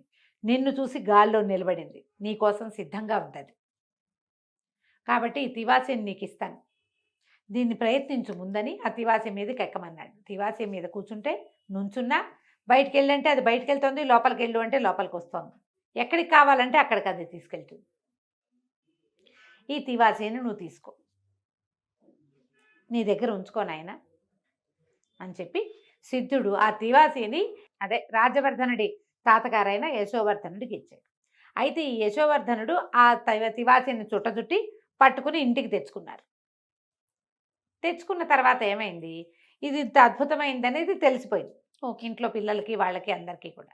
ఈయన కుమారుడైన కుమారవర్ధనుడు అనేవాడు బాలుడు. తండ్రి తల్లి ఎంత వద్దన్నా వినకుండా ఆ తివాసిని తీసి అతను ప్రయత్నం చేసి తిరగటం మొదలుపెట్టాడు.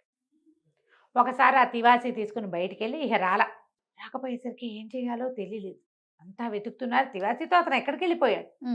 అయితే ఏమైంది, వీళ్ళంతా వెతుకుంటున్నారు, ఏ పక్కకి వెళ్ళింది తివాసి. పరిజనం అంతా చూస్తారు కదా, పురజనులు చూస్తారు, పరిజనము చూస్తారు.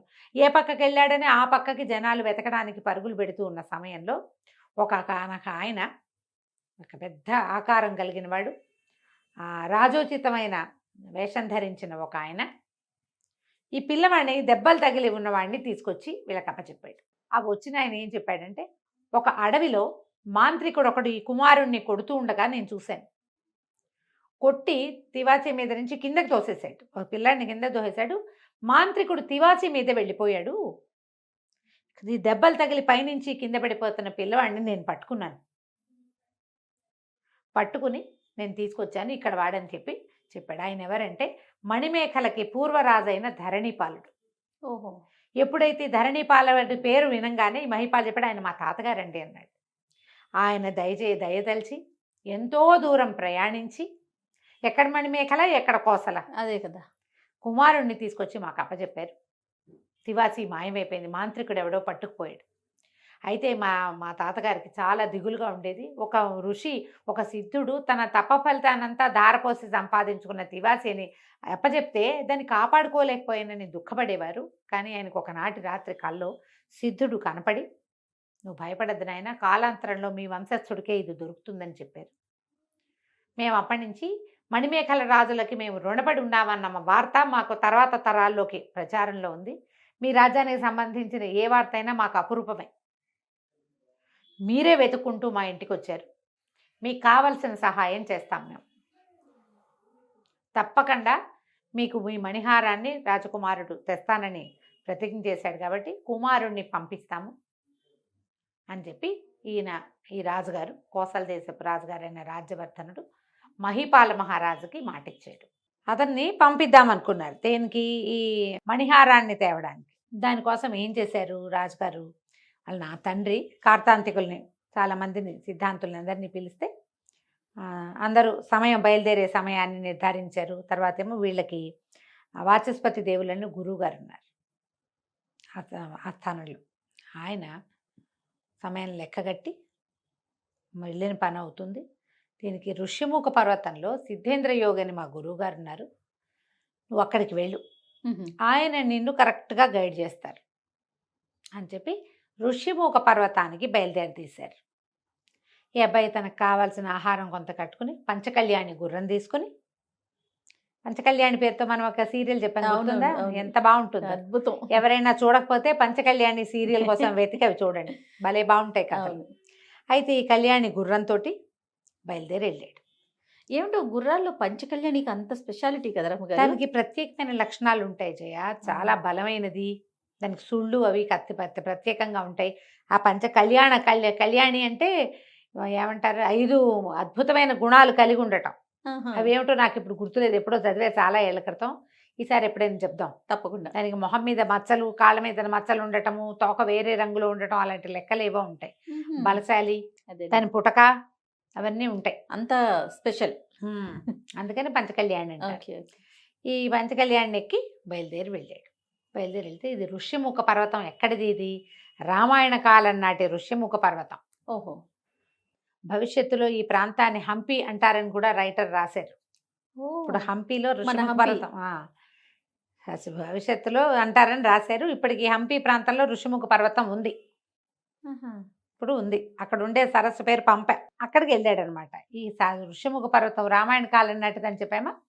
అప్పట్లో మతంగ మహాముని శపించారు వాలిని, కొండ మీదకి రాలేడు, మతంగ మహాముని ఆశ్రమం దరిదాపుల్లోకి రాలేడు అని. ఇప్పుడు ఈ మన ఈ రాక్షసుడికి మాంత్రికుడు కూడా అలాంటిది ఏదో ఒక శాపం ఉంది. వాడి శాపం వేరు. సరే, ఆ ఋష్యముఖ పర్వతం దగ్గరికి వెళ్ళాడు. అక్కడ ఏంటంటే మామూలు వాళ్ళని ఎవరిని ఆ కొండ ఎక్కనివ్వదట. కొండ చాలా పవర్ఫుల్ అని.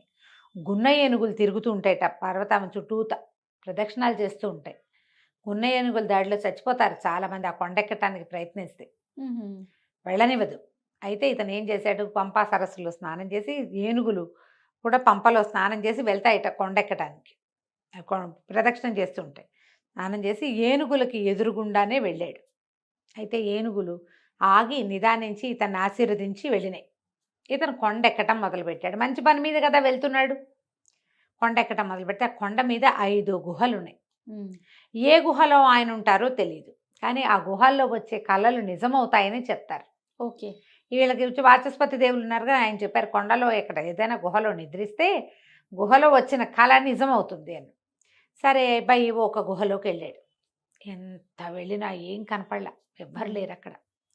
సరే, అప్పటికే చీకటి పడిపోయింది. ఏదో తెచ్చుకున్న ఆహారం కొంచెం నోట్లో వేసుకుని పడుకుని నిద్రపోయాడు. నిద్రపోతే తెల్లవారుతూనే అతనికి ఒక కళ వచ్చింది. ఒక పరమ సౌందర్యవతి అయిన రాకుమారితో తన వివాహం జరగబోతున్నట్టు. ఎంత బాగుందో అమ్మాయి. అతని మనసు ఆ కళ్ళలోనే ఉండిపోయింది.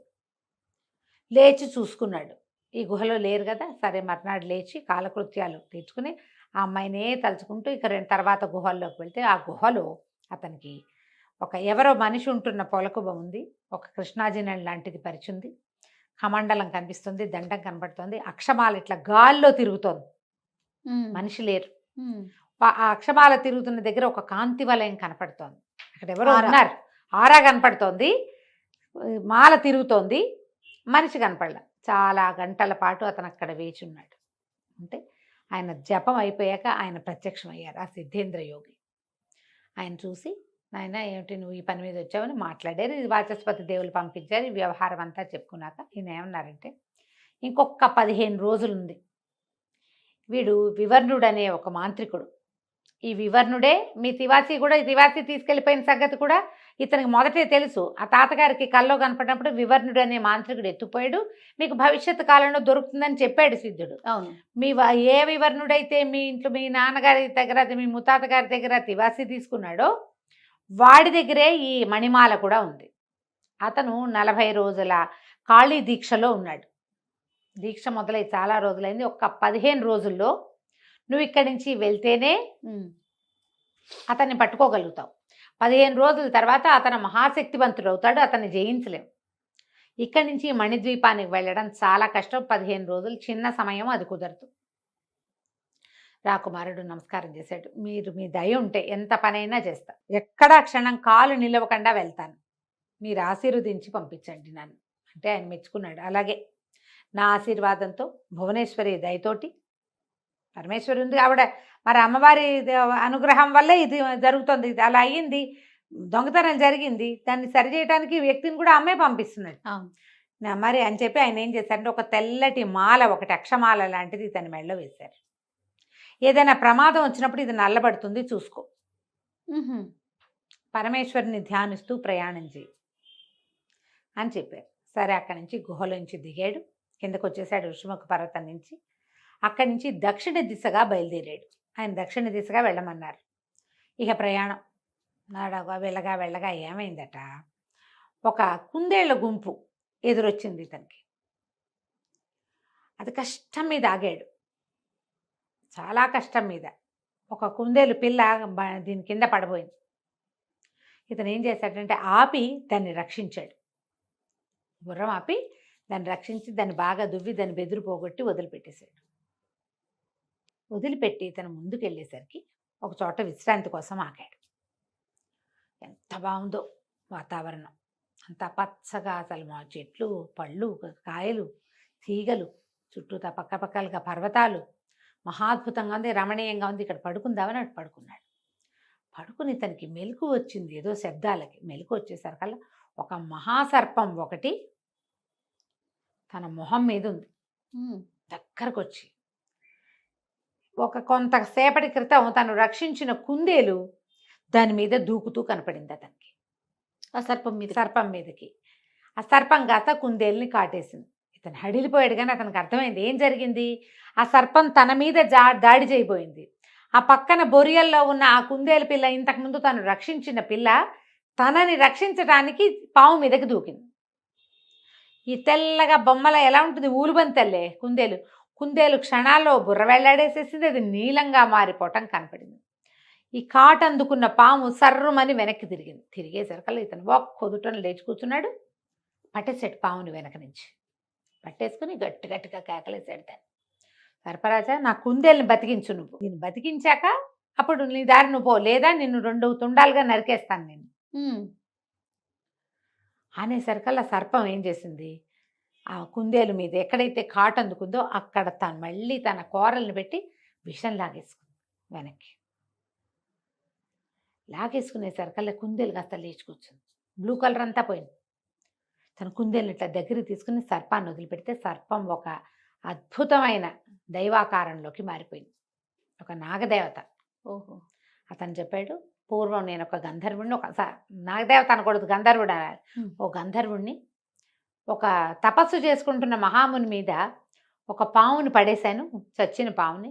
దాంతో ఆయన కోపించి సర్పంగా మారిపోమన్నాడు.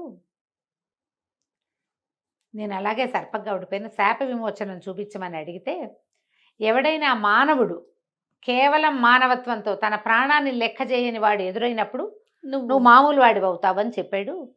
నువ్వు కుందేలు కోసం ఒక పెద్ద సర్పాన్ని పట్టుకున్నావు, చంపడానికి సిద్ధమయ్యావు. నీ దర్శనం వల్ల నేను మామూలు వాడిని అయ్యాను అని చెప్పి ఎంతో సంతోషించాడు. సంతోషించి దానికి ఏమన్నాడంటే, నువ్వు ఇప్పుడు ఎక్కడికి వెళ్తున్నావు, ఏంటి వివరాలన్నీ కనుక్కున్నాడు.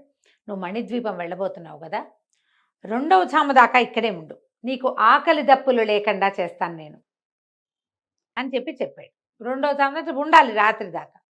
సరే, ఈ లోపల ఏమైంది, కుందేలు ఇతను వదిలిపెట్టలే, ఇతని దగ్గరే ఉంది. ఏవో ఒక 2-3 దుంపలు అక్కడ ఇక్కడ ఏవో దుంపలు కనపడితే దుంపలు తీసి కుందేలుకు పెట్టాడు. కుందేలు, యువరాజా మీరు కూడా పళ్ళు తినండి అన్నట్టుగా ఏదో మాట్లాడుతోంది. పరిగెత్తుకుంటే ఎక్కడికో వెళ్ళింది. వెళ్ళి 2 పళ్ళు పట్టుకొచ్చి ఇచ్చింది కుందేలు. ఆ 2 పళ్ళు తిన్నాడు. తిన్నాక ఆ కుందేలు ఏం మాట్లాడినా ఇతనికి అర్థం అవటం మొదలుపెట్టింది. అదేదో మాట్లాడుతున్న మాటలు ఇతనికి అర్థమవుతుంది. అర్థం కాలే ఏం జరుగుతోందో. సరే, గడిచింది. ఆ 2 ఫలాలు తిని ఉన్నాడు. టైం గడుస్తోంది. ఈ కుందేలు ఆ కళ్యాణితో స్నేహం కట్టేసింది. దానికి పేరు కూడా పెట్టుకున్నాడు, శశివదన అని. కుందేలుకి శశి అంటే కుందేలు, చంద్రుడితో పాటు కుందేలు కూడా వస్తుంది. శశిముఖి అవి అంటే చంద్రుడి లాంటి ముఖం కలిగింది. కుందేలు కూడా శశి అంటారు, శశకము అంటారు సంస్కృతంలో. శశి ఓకే. ఆ కళ్యాణితో స్నేహం కట్టి దాని మీద ఎక్కి కూర్చుంది, ఆ గుర్రం మీద. సరే, 2వ జాము అయ్యేసరికల్లా ఇతనికి నిద్ర పడుతూ ఉండగా అది గంధర్వుడు మళ్ళీ వచ్చాడు. నాతో రండి యువరాజా అని చెప్పి ఈ కుందేలు గుర్రము నిద్రపోతుండగా ఇతను అతనితో కలిసి నడిచి వెళ్ళాడు. ఇక్కడ వాళ్ళు ఉన్నదానికి కొంచెం దూరంగా తీసుకెళ్తే అక్కడికి ఎట్లా ఉందంటే, 2వ జాము అయ్యేసరికల్లా పెద్ద వనం, నక్షత్రాలు కాస్తున్నాయి అక్కడ చెట్లకి. పెద్ద వెన్నెల రేఖలు లాంటి చెట్లు, వాటి నిండా గుత్తులుగా నక్షత్రాలు వేళ్లాడుతూ కనపడ్డాయి అతనికి. ఈ గంధర్వుడు లోపలికి తీసుకెళ్ళి ఆ బాగా లోపలికి వెళ్ళిన తర్వాత అన్ని నక్షత్రాలే, అన్ని పళ్ళు, పువ్వులు, కాయలు అన్ని నక్షత్రాలే. లోపలికి వెళ్ళి ఒక చెట్టు దగ్గరికి వెళ్ళి నమస్కారం చేసి యువరాజుకి ఏదైనా తినడానికి ఇవ్వమని అభ్యర్థిస్తే ఆ చెట్టు తనే కొమ్మలు ఇలా వంచింది వెళ్ళి చేయి దాకా. ఓ పండు ఒక నక్షత్రాన్ని కోసుకున్నాడు. పండే నక్షత్రం షేప్లో ఉంది, ఇది ఆరగించండి అని చెప్పాడు. ఆ పండు తినేసరికి నీరసం లేదు, బద్ధకం లేదు, ప్రయాణపు అలసట లేదు, ఆకలి దాహం అసలు లేవు. అప్పుడు ఈ గంధర్వుడు చెప్పాడు ఏంటంటే, ఇది నక్షత్రవనం, కేవలము గంధర్వులకి, కిన్నర్లు, కింపురుషులకి మాత్రమే కనపడుతుంది. ఇది రాత్రి 2వ జామునే ఇక్కడ కనిపిస్తుంది. ఇక్కడేమన్నా ఎవరికి కనపడదు, ఎవరికి అడ్డం రాదు. నువ్వు కారణ జన్ముడివి కాబట్టి నీ వల్ల ఒక గంధర్వుడికి శాప విమోచనం అయింది, అందువల్లే నీకు కనపడింది. దీనివల్ల మీ ప్రయాణం అంతా మీకు ఆకలేదు, ప్రయాణం అయిపోయాక మామూలు అయిపోతుంది అని చెప్పాడు. గంధర్వుడికి నమస్కారం చేసుకుని ఇతను బయలుదేరి వెళ్ళిపోయాడు. సరే, అక్కడి నుంచి వెనక్కి వచ్చేసాడు. గంధర్వుడు వెళ్ళిపోయాడు. చూస్తే ఆ శశి ఇంకా గుర్రం మీదే ఉంది. శశివదన హాయిగా పెద్ద నిద్రపోతోంది. ఇతను కూడా ఓ పక్కన నడుము వాల్చి పడుకున్నాడు. తెల్లవారాక దానికి గుర్రానికి కాస్త తిరగడానికి అటు ఇటు తిప్పాడు, మంచినీళ్ళు తగ్గించాడు. శశికి ఏవో 2 దుంపలు చూసి పెట్టాడు. అది కూడా దుంపలు అదే పీకుని తినేస్తుంది, లేదా వీళ్ళు పీకి ఇచ్చినా కూర్చుని తింటుంది. బయలుదేరి వెళ్తున్నారు. వెళ్తుంటే వీళ్ళకి పెద్ద పెద్ద కేకలు వినపడ్డాయి. ఒక అమ్మాయి ఎవరో కేకలు పెడుతోంది, రక్షించండి రక్షించండి, నన్ను వదలండి అంటోంది. ఏమిటా అని గుర్రా అన్నట్టు పరిగెత్తిచ్చాడు. ఆ శశి ఇతను వదిలిపెట్టలే, ఇతనితో పాటే ఉంది ఆ కుందేలు. పరిగెత్తుకుంటూ వెళ్ళేసరికల్లా ఏమైంది, ఒక అమ్మాయి మునికన్యలాగా ఉంది. ఎవరో 2-3 ఈ అడవుల్లో తిరిగే దుండగప్పు వాళ్ళు ఎవరో ఆ పిల్ల వెంట పడ్డారు. ఇతను ఏం చేశాడు, వాళ్ళని చితకొట్టేశాడు. పారిపోయారు వాళ్ళు. పారిపోతే ఇతను అడిగాడనమాట, అమ్మాయి ఎవరు సోదరి, నువ్వు మునికన్యలాగా ఉన్నావు, ఈ ప్రాంతానికి ఎందుకు వచ్చావు, ఇట్లా దుండగులు తిరిగే ప్రాంతానికంటే ఆ అమ్మాయి ఏం చెప్పిందంటే, ఇక్కడి నుంచి దగ్గరే కుశాలపురం అని మా ఊరు, అక్కడికి తూర్పు దిక్కున, ఆ కుశాలపురంలో తూర్పు దిక్కున మా తండ్రి గారికి ఒక ఆశ్రమం ఉంది, ఓ పర్ణశాల కట్టుకుని. మా తండ్రి పేరు ఉపమహర్షి, ఆయన వేదాధ్యయనం చేయిస్తారు, వేద పాఠశాల ఉంది. పువ్వులు కోయటం కోసం నేను ఇటువైపుకి వచ్చాను, మా వైపు పువ్వులు తక్కువగా ఉన్నాయని వీళ్ళెవరో నా వెంట పడ్డారు, తమరెవరు రాకుమారా అని అడిగింది. అప్పుడు ఈ అబ్బాయి ఇతని విషయం అంతా చెప్పి మణిద్వీపం వెళ్తున్నాను అన్నాడు. అనగానే అమ్మాయి ఏం చెప్పిందంటే, మణిద్వీపం సంగతులు మా నాన్నగారికి ఎంతో బాగా తెలుసు, మీరు తొందరగా వెళ్ళిపోయే దారి ఆయన చెప్తారు, మీరు నాతో రండని ఆ అమ్మాయిని కుందేలు పిల్లని ఎత్తుకుని, కుందేలు పిల్లతో కబులు చెప్పింది. దాన్ని ఎత్తుకుని అతను గుర్రం మీద తనను అనుసరిస్తుండగా ఆ ఉపమహర్షి ఆశ్రమానికి తీసుకెళ్ళింది. అక్కడికి వెళ్ళాక ఆయన చక్కగా కుశల ప్రశ్నలన్నీ కనుక్కొని, నాయన ఇది మణిద్వీపం చాలా దూరం, దీనికి 2 దారులు ఉన్నాయి, సులువు చాలా ప్రయాణము అయినదేమో ఒక పెద్ద దారి, ఈజీగా నిలబడుతుంది. కష్టము దగ్గర దారి ఇంకొకటి ఉంది, ఏది కావాలి? 2 దారులు చెప్తా నీకు. ఆ దారిలో మామూలుగా రోడ్డు పట్టుకుంటే ఆ పోతూ ఉంటుంది, ఓఆర్ఆర్ వెళ్తుంది, వెళ్ళిపోవచ్చు. కానీ ఇప్పట్లో చేరవు, కానీ నీకు సమయం తక్కువ ఉంది. 15 రోజులే చెప్పారు కదా, అప్పటికి 3 రోజులు 4 రోజులు గడిచిపోయినాయి, ఇంకా 12 రోజులు ఈ ప్రయాణం అంతా చేయాలి. ఇది కూడా నీకు ప్రయాణం పడుతుంది, కానీ ఆ లోపల నువ్వు చేరిపోతావు అని చెప్పి ఆయన ఏం చెప్పాడు, ఇక్కడికి ఏ దిక్కున ఒకవైపు పగడపు కొండలు ఉన్నాయి, నున్నగా చేయేస్తే జారిపోతాయి. ఆ పగడపు కొండలు ఎక్కడం కష్టం. కొండలు దాటాక ఒక రాక్షస కోట వస్తుంది, అది దాటాక మణిద్వీపం వస్తుంది. ఓహో, అంటే నేను కొండలు ఎలాగోలా ఎక్కుతానండి, మరి మా గుర్రాన్ని శశిముఖిని ఏం చేయను నేను అంటే, ఈయన ఏమన్నాడు, గుర్రం గురించి బాధపడద్దు, శశివదన గురించి నువ్వు బాధపడద్దు, వాళ్ళిద్దరిని ఇక్కడ ఉంచు ఆశ్రమంలో. ఓకే, గుర్రం గడ్డి మేస్తూ తిరుగుతుంది, శశి ఏదో పిల్లలతో పాటు ఆడుకుంటూ ఇక్కడే తిరుగుతుంది, ఆహారం మేము చూస్తాం, నువ్వు వెళ్ళిరా, వెళ్ళి వచ్చాక వీళ్ళని తీసుకెళ్దువు కానీ అని చెప్పేసరికి వాళ్ళు ఒప్పుకున్నాడు. ఒప్పుకొని ఆయన చెప్పిన దిక్కుగా ప్రయాణం మొదలుపెట్టాడు. ఒక సొరంగం ఉంటుంది, రాజకోట ఉంటుంది, రాక్షస కోట ఉంది, ఇవన్నీ దాటాలి. సరే, అక్కడి నుంచి నైరుతి దిగ్భాగం వైపుకి నడుచుకుంటూ వెళ్ళాడు ఇతను. గుర్రం లేదు, గుర్రాన్ని ఇక్కడ వదిలిపెట్టేశాడుగా, ఇక నడకే వెళ్తే పెద్ద పెద్ద కొండలు. అయితే ఏమైంది, ఇతను చూసుకున్నాడు, తన మెడలో ఉన్న తెల్లటి గొలుసు ఇచ్చారు కదా ఋషి సిద్ధేంద్ర, ఆయన యోగి, అది నల్లబడ్డ మొదలుపెట్టింది. ఏదో ప్రమాదం వస్తుంది అనుకున్నాడు. ఆ ప్రాంతంలో గండభైరుండాలు తిరుగుతాయి, ఈ వీడి వివర్ణుడు తాలూకు గండభైరుండం, అది మానవ మాత్రలు కనపడితే కొట్టేస్తుంది, అది ఎడాపెడా. సొమ్మసిల్లిపోయాడు, దెబ్బలకి పడిపోయాడు, కొట్టేసింది అది, పడిపోయాడు.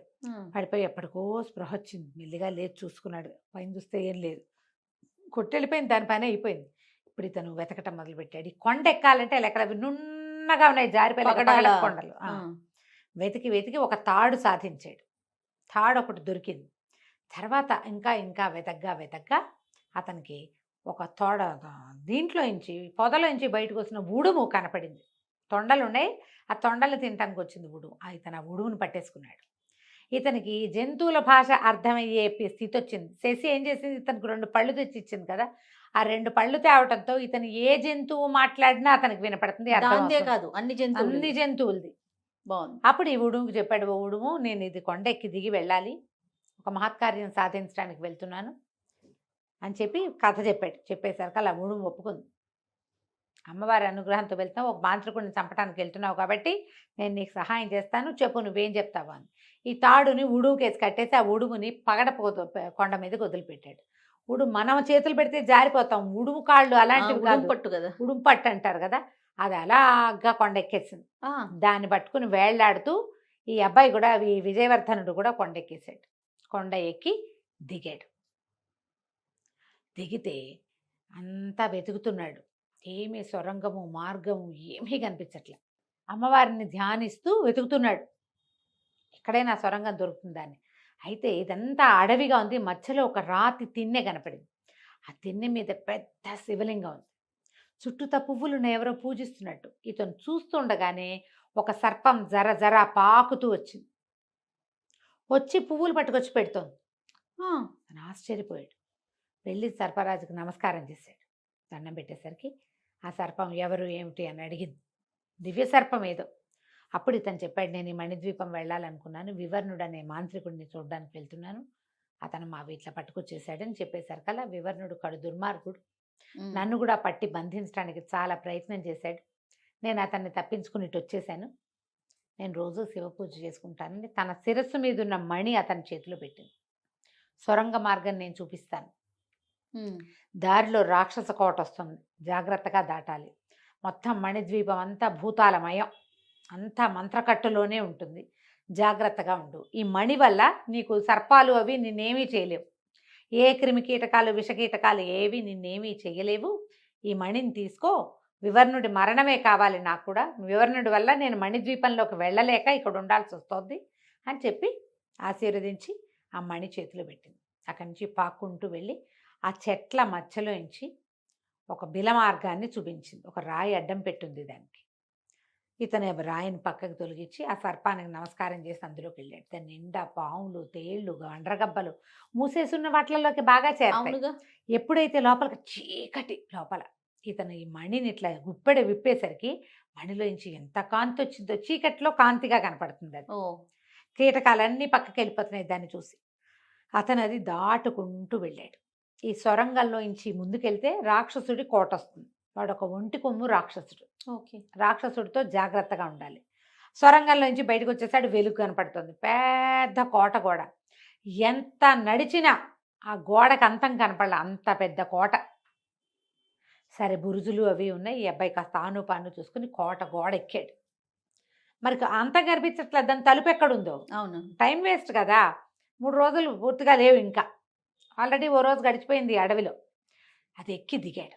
దిగేసరికి లోపల పెద్ద కోట, నిర్మానుష్యంగా ఉంది, ఎవ్వరూ లేరు అందులో. ఓ పక్క నుంచి చూస్తే వెనకాల ఏదో కిచకిచలు వినపడుతుంది, ఏమిటో చూద్దామని వెళ్తే ఎన్ని పక్షుల పంజరాలు ఉన్నాయో దాంట్లో, ఎన్నో రకాల పక్షులు. ఇతను మనిషిని చూసేసరికి అన్ని కిచుకో కిచుకో కిచుకుని అరుపులు, భయం వేస్తుంది పక్షులకి. అప్పుడు ఇతను మామూలుగానే, మీరు భయపడకండి, నేను మిమ్మల్ని కాపాడడానికి వచ్చానని చెప్పేసరికి నిశ్శబ్దంగా అయిపోయింది. వినపడుతోంది, వాడి మాట అర్థమవుతోంది. అప్పుడు ఒక పెట్టొచ్చి చెప్పింది, అంత సులువు కాదు, రాక్షసుడు ఇక్కడ కాపల, వాడు నరమాంస భక్షకుడు, అతని నుంచి ఓడించడం సులువు కాదు, అతన్ని ఓడించడం సులువు కాదు, మమ్మల్ని రక్షించడము సులువు కాదు. ఇక్కడ ఉండగా ఒంటికొమ్ము రాక్షసుడు విపరీతంగా పక్షుల్ని తినేవాడు, అమితంగా వేటాడితే మేమందరం అతన్ని బతిమలాడాం, మమ్మల్ని అలా మొత్తం జాతంతటిని నాశనం చేయొద్దంటే మమ్మల్ని పెట్టెల్లో బంధించి ఎప్పుడైనా వాడికి ఆహారం తిరగకపోతే మమ్మల్ని తింటాడు. దొరకని రోజున వాడు వేటకే వెళ్తాడు, దొరుకుతుంది ఆహారం, ఏ రోజు దొరకదో ఆ రోజు మాకు మూడినట్టు. ఇటీవల కాలంలో వాడికి ఆహారం దొరుకుతూనే ఉంది అనేసరికి కుర్రాడు అన్నాడు, రాజకుమారుడు ఒక మంచి ఆలోచన చేస్తా అని మొత్తం పంజరాలన్నీ ఓపెన్ చేసేసాడు. రెడీగా ఉండండి, నేను చెప్పినప్పుడు రండి అని చెప్పాడు. అని చెప్పి లోపలికి వెళ్ళాడు. లోపలికి వెళ్తే చాలా పెద్ద ప్రాంగణం, లోపల ఎన్నో గదులు, అన్నిటికీ తాళాలు వేస్తున్నాయి. లోపలికి వెళ్ళి అంతా చూస్తున్నాడు, మొత్తం ప్రాంగణం లోపలంతా ఇల్లు వాకిలి అన్ని చూస్తున్నాడు, బిల్డింగ్ అంతా చూస్తుంటే ఇంతలో ధన ధన ధన అని శబ్దం చేస్తూ నేల ఎదిరిపోతుండగా ఆ ఒంటి కొమ్ము రాక్షసుడు లోపలికి వచ్చాడు. నరవాసన నరవాసన ఆకలిస్తోంది, నరవాసన రాగానే అని మీదకి వచ్చేసాడు. ఆ అబ్బాయి ఈ కుర్రాడి దగ్గర కత్తి ఉంది కదా, కత్తితో యుద్ధం మొదలుపెట్టాడు. ఇంతలో ఎప్పుడైతే ఇతను కేక పెట్టాడో వెంటనే పక్షులన్నీ వచ్చి పడిపోయినాయి. రావటం ఏం చేసినాయి, మొత్తం పక్షులన్నీ ఈ ఒంటికన్ను రాక్షసుడి మొహం మీద దాడి చేసినాయి. ఓ పిట్ట గుచ్చుకుంటే ఏమవదు, వందలాది పిట్టల మొహం మీద పడితే ఏమవుతుంది, ఇంత పెద్ద తాటికాయలాగా ఉన్న పెద్ద పెద్ద కళ్ళు, ఇంత చాట్లాంటి మొహం పడిది. అన్ని కళ్ళ మీద దాడి చేసి కళ్ళు పీకేసినాయి. అసలే ఒంటికన్నా? ఒంటికన్ను కాదు, ఒంటి కొమ్ము. కళ్ళు 2 ఉన్నాయి, కానీ వాడి కన్ను ఇంతది కాదు, ఇంత కన్ను, తాటికాయలు అంత కళ్ళు ఆ కళ్ళ మీద పడ్డాయి.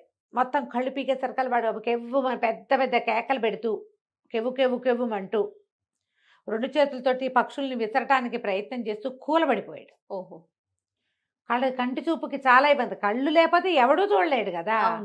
ఎప్పుడైతే ఇట్లా అయ్యిందో కింద కూలబడిపోగానే వాడి మళ్ళీ ఇక్కడ నడి దగ్గర దోపుకున్నట్ట తాళాల గుర్తు కింద పడిపోయింది. ఆ పక్షుల్లో ఒక పక్షి ఏం చేసింది, ఆ గుత్తి నోట కరుచుకుని పరిగెత్తుకుంటూ వచ్చి ఈ రాజకుమారుడికి అప్పచెప్పింది. ఇతను వాడి లోపల కళ్ళు నలుగుకుంటూ అరుపులు కేకలు పెట్టుకుంటూ నేల మీద పడున్నాడు, బాధతో దొర్లుతూ ఒంటికన్ను రాక్షసుడు. మన రాజకుమారుడు ఏం చేశాడు, విజయవర్ధనుడు ఒక్కొక్క గది తాళాలు తీస్తే అసలు మణులు మాణిక్యాలు నిధి నిక్షేపాలు మామూలుగా లేవు. కత్తులు కటార్లు డాళ్ళు వెండివి బంగారంవి ఎన్ని సామాన్లు అక్కడ. వాటిలలో నుంచి ఏం చేశాడు, ఒక బంగారు తీగలతోటి అల్లిన కవచం ఒకటి తీసుకున్నాడు. రాక్షసుడు కొట్టినా తెగదది, అంత గట్టిగా ఉంది. ఒక పచ్చల పిడిబాకు, అవి 2 తీసుకుని మళ్ళీ గదులన్నీ తాళాలు వేసేసి ఈ రాక్షసుడి పక్కన తాళాలు పారేసి వాడు బాధతో పొర్లిగింతలు పెడుతున్నాడు. ఈ దారిని వీడు బయటికి వెళ్ళిపోయాడు అక్కడి నుంచి. కోట దాటితే మణిద్వీపమే ఎండిపోయి అంతా ఎంత రకరకాలుగా ఉందో, ఎన్ని రకాల జీవాలు అన్నీ కూడా మంత్రకట్టుతో ఉన్నవే. అయితే ఏమైంది, ఇతని దగ్గర నాగమణి ఉంది, అందుకని మామూలు విష జీవాలు ఏవి ఇతను ఏం చెయ్యవు, ఏమీ చేయటల్లా. కానీ ఒక నల్లటి పాము ఒకటి కాలనాగు ఎదురొచ్చింది. వచ్చి, ఓ రాకుమారా, నువ్వు వివరణను చంపడానికి వెళ్తున్నావు కదా అని అడిగితే అవునన్నాడు. మేమందరం నిన్ను ఎందుకు ఏమీ చేయలేకపోతున్నామో అర్థం కావట్లేదు, నిన్ను కాటేయటానికే వచ్చాను నేను, కానీ నీ దగ్గరకు వచ్చేసరికి నాకు అలా చేయాలనిపించట్లేదు, నీకు రహస్యం చెప్పాలనిపిస్తుందంటే ఇతను లోపల నుంచి దట్టిలో పెట్టుకున్న నాగమణి తీసి చూపించాడు. ఆ మణిని చూడగానే ఆ పాము సాష్టాంగం పడిపోయి మరి నేను నీకు వాడి ప్రాణ రహస్యం చెప్తాను వివర్ణుడి, అతన్ని సంహరించాక మళ్ళీ నాకు ఒకసారి కనపడాలి నువ్వు, నేను మళ్ళీ కలుసుకుంటానని అతని ప్రాణ రహస్యం చెప్పింది. ఇతని సర్పాన్ని చూడడానికి ముందే ఒక ఊడల మర్రి, అక్కడ చెట్లు కూడా మాంత్రిక శక్తులే కలిగి ఉంటాయి. మా మర్రిలో చెట్లో నుంచి ఒక ఊడలు వచ్చి ఇతని పట్టి లాగేస్తున్నాయి, నెత్తురు పీల్చేస్తాయన్నమాట. ఇతను ఒక ఊడని నరికినా ఇంకా ఇంకా ఇంకా ఇంకా కొత్త ఊడలు పుడుతూనే ఉన్నాయి. అవి ఏమిటి, ఆ చెట్టు తాలూకు ఒక కొమ్మల నుంచి వస్తున్నాయి. ఇతను ఒక్కోసారి ఒక్క ఎగిరి ఆ కొమ్మని కట్ చేసేసాడు. ఎప్పుడైతే కొమ్మ తెగిందో ఇంకా చెట్టుకి ఇంకా శక్తి లేకుండా పోయిందనమాట. అట్లా చెట్లని కూడా వాడి వశంలోనే ఉంచుకున్నాడు. ఎవరైనా శత్రువులు వస్తే చంపేస్తాయన్నమాట చెట్లు కూడా. ఈ నాగు ఇతనికి ఏం చెప్పిందంటే, ఇతను మహాకాళి దీక్షలో ఉన్నాడు, 40 రోజుల నుంచి కూర్చున్నాడు, ఇంకొక్క రోజు సమయం ఉంది, ఈ ఒక్క రోజులో నువ్వు చేయొచ్చు. ఈ మాంత్రికుడి గుహ ఉంది కదా, ఇదంతా ముందుకెళ్తే ఈ మణిద్వీపం తాలూకు రహస్యమైన గుహ ఒకటి ఉంది. ఆ గుహ దగ్గర నుంచి నైరుతి దిగ్భాగంలో ఒక పెద్ద చెరువు కనపడుతుంది, మహాకొలను దాని పేరు. ఆ మహాకొలంలో నీలంగా ఉంటాయి నీళ్ళు, మధ్యలో ఒక ఎర్రటి ప్రాంతం ఉంటుంది, అర్ధచంద్రాకారంలో ఉంటుంది, ఎరుపు. ఎక్కడైతే ఆ ఎరుపు ఉందో అక్కడ లోపలికి మునగాలి. ఆ మునిగితే లోపల ఒక పెద్ద ముత్యపు చిప్ప ఉంటుంది. ఆ ముత్యపు చిప్పలో పెద్ద చేప ఉంది, చేప కడుపులో ఒక ముత్యం ఉంది. నువ్వు అందులోకి దిగాలి. ఆ చేప కడుపులో ఉన్న ముత్యాన్ని 4 ముక్కలు చేసి 4 పక్కలకి విసిరేస్తే వీడి మాంత్రిక శక్తులు పోతాయి. ఇప్పుడు ఈ ఒకరోజు పూర్తయిందంటే వీడు చండప్రచండు, అమరత్వం వచ్చేస్తుంది, వాడిని మనం ఏం చేయలేం, ఎవరు ఏం చేయలేరు, దేవతల వల్ల కూడా కాదు. కానీ మాంత్రిక శక్తులు ఉన్నంతసేపు నీకు ప్రమాదమే. వాడి మాంత్రిక శక్తి పోగొట్టాలంటే ఆ ముత్యం. తర్వాత అతను సామాన్య మానవుడు, నువ్వు యుద్ధం చేసి చంపేసేయచ్చు. నువ్వు జాగ్రత్తగా ఎక్కడ ఉండాలంటే భూతాలు కాపలా కాస్తూ ఉంటాయి. నీ నిండా భూతాలే ఉంటాయి ఆ చెరువు చుట్టూతా. బెదిరేవా అవి పట్టేస్తాయి, నేను జాగ్రత్తగా వెళ్ళమంటూ. సరే చూస్తాడు, లోపలికి తీసుకుపోతుంది. అక్కడ ఉన్న గుహ చూపిస్తుంది. అసలు అది ఎవరికీ కనపడదు, కనపడకుండా ఉంది గుహ. దానికి నైరుతి దిగ్భాగంలో లోపలికి అవతలకి అలా వెళ్తే ఒక కొలను కనపడింది. ఇతను కొలం దగ్గరికి వెళ్ళాడు. ఎన్ని భూతాలు వచ్చినాయో మీదకి. బెదిరితే దొరికిపోతారు ఎవరైనా. కత్తుతోటి ఆ భూతాలన్నిటిని చెదరగొట్టేస్తూ పరిగెత్తుకుంటూ వెళ్ళాడు. పెద్ద కొలనది. ఆ కొలనులో ఒక పక్కగా నీలంగా ఉన్నాయి నీళ్ళని, ఓ పక్కనే అర్ధచంద్రాకారంలో రెడ్ కలర్ కనపడుతోంది, ఎరుపు. ఇతను ఏం చేశాడు, ఆ భూతాలని కత్తితో ఎదుర్కొంటూనే పరిగెట్టుకుంటూ ఆ మూలకి వెళ్ళి ఆ మూల నీటిలో దూకేశాడు.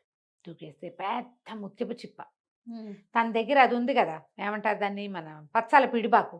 ఆ బాకుతోటి ఆ ముత్యపు చిప్పకి హోల్ కొట్టాడు. అందులోకి దిగాడు. లోపల దిగితే పెద్ద చేప.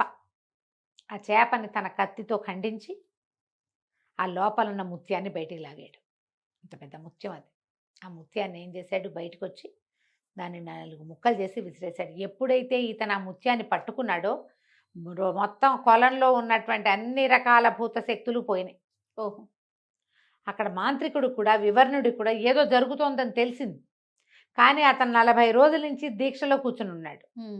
ఇప్పుడు లేస్తే దీక్ష అంతా వేస్ట్ అయిపోతుంది. అదే అక్కడే కూర్చుండిపోయాడు. ఇంకొక 2 గడియల్లో ఇది పూర్తయిపోతుంది. ఇదంతా టైం పడుతుంది కదా. ఇతను పైకి రావటం ఏమిటి, ఆ ముత్యాన్ని పగలగొట్టేసాడు ఒకటే వేటుకి. అది ముక్క చెక్క అయిపోయింది. 4 ముక్కలు అయిపోయింది. 4 ముక్కల్ని 4 దిక్కులకి విసిరేసేసాడు. విసిరేసి అక్కడి నుంచి సమయం లేదు, అమ్మాయి అది చెప్పింది, నాకు ఎక్కువ సమయం లేదు, నువ్వు రావాలి, నీ యుద్ధం చేయటానికి, ఆ నీళ్ళల్లో దూకడానికి. మనం అంటే 2 వాక్యాల్లో చెప్పాం, సమయం చాలా గంటలు పట్టేస్తుంది కదా. ఈ కత్తి పుచ్చుకుని పరిగెత్తుకుంటూ ఆ గుహ వైపుకు వెళ్ళాడు. గుహ విడిగా కనపడదు, రహస్యంగా కనిపిస్తుంది, రహస్యంగా ఉంది. ఆ పాము చూపించింది కాబట్టి ఇతనికి తెలిసింది. లోపలికి వెళ్తే ఈ మంచి దీక్షలో కూర్చుని ఉన్నాడు ఇతను. పెద్ద కాళికా విగ్రహం, మెడలో మణిమాల వేళ్లాడుతోంది. ఆ మణిహారం ఉంది ఆమె మెడలో. వీడు ప్రచండమైన దీక్షలో కూర్చున్నాడు. అతనికి తెలుస్తోంది ఏదో జరుగుతోందని. ఏం జరుగుతోందో తెలియలే. అయితే పాము ఏం చెప్పిందంటే, దీక్ష వాడికి మంత్రశక్తులు పోయినా కూడా వాడి మంత్రదండంలో ఖచ్చితంగా కొన్ని శక్తులు ఉంటాయి ఇంకా. ఓహోహో. జాగ్రత్తగా ఉండాలి, ముందు వీడిని సంహరించాలని చెప్పింది. ఈ లోపలికి వెళ్ళటం ఏమిటి, చూస్తే ఒక పక్కన మంత్రదండం నిలబెట్టుంది. దానికి మాయ తివాసి చుట్టుంది. తివాసి చుట్టి పక్కకు పెట్టాడు. ఈ లోపలికి వెళ్ళటం ఈ దీక్షలో కూర్చున్నటువంటి వీడిని, ఈ వివర్ణుడిని ఒకే ఒక్క వేటితో నరికేశాడు. తల తెగేసరికలు నెత్తురు ఎగిరి వెళ్ళి కాళ్ళ నిండా పాదాల మీద పడిపోయింది. పెద్ద చప్పుళ్ళు వచ్చేసినాయి గందరగోళంగా. ఈ చుట్టూతా వస్తున్న శబ్దాలు కంపించిపోతుంది దేవాలయం అంతా, గుహ అంతా. ఎప్పుడైతే వీడి తల తెగిపోయిందో మంత్రదండం నుంచి మాయతివాసి లేచిపోయి గాల్లో నుంచి వచ్చి ఆ దండం తగలబడిపోయింది. ఈ కాళికాదేవి విగ్రహంతో లోంచి అమ్మవారు ప్రత్యక్షమైంది. కాళిక ప్రశాంత వదనంతో, విజయవర్ధనుడు, చాలా గొప్ప పని చేసావు, ప్రయత్నశీలుడివై తిరులోకి విజయవంతం చెందేవు. ఈ మణిహారం ఎక్కడుండాలో అక్కడ స్వస్థానానికి చేర్చు. నీ పూర్వీకులు పోగొట్టుకున్నటువంటి మాయతివాసాన్ని మీ దానికి చేర్చుకో, మీ దేశానికి చేర్చుకో. ఎంతో కాలం విజయుడివై 2 రాజ్యాలకి పరిపాలన చేస్తావు, నచ్చిన వివాహం చేసుకుంటావు, ప్రజల్ని కన్నబిడ్డల్లాగా పరిపాలించి చిరస్మరణీయంగా నీ పేరు ఉంటుంది, జాగ్రత్తగా వెళ్ళు అని చెప్పేసి ఆ మణిహారాన్ని తనకు అప్పచెప్పేసింది ఆవిడ. ఈ మణిహారం పట్టుకొస్తుంటేనే తెలుస్తుంది భూమి అంతా ఇట్లా కదిలిపోతుంది. ఈ తివాసి మీద కాలు పెట్టాడు, బయటికి వెళ్ళిపోదామని. తివాసితో సహా ఇతను బయటకు వచ్చేసరికి మొత్తం కుంగిపోయింది అది.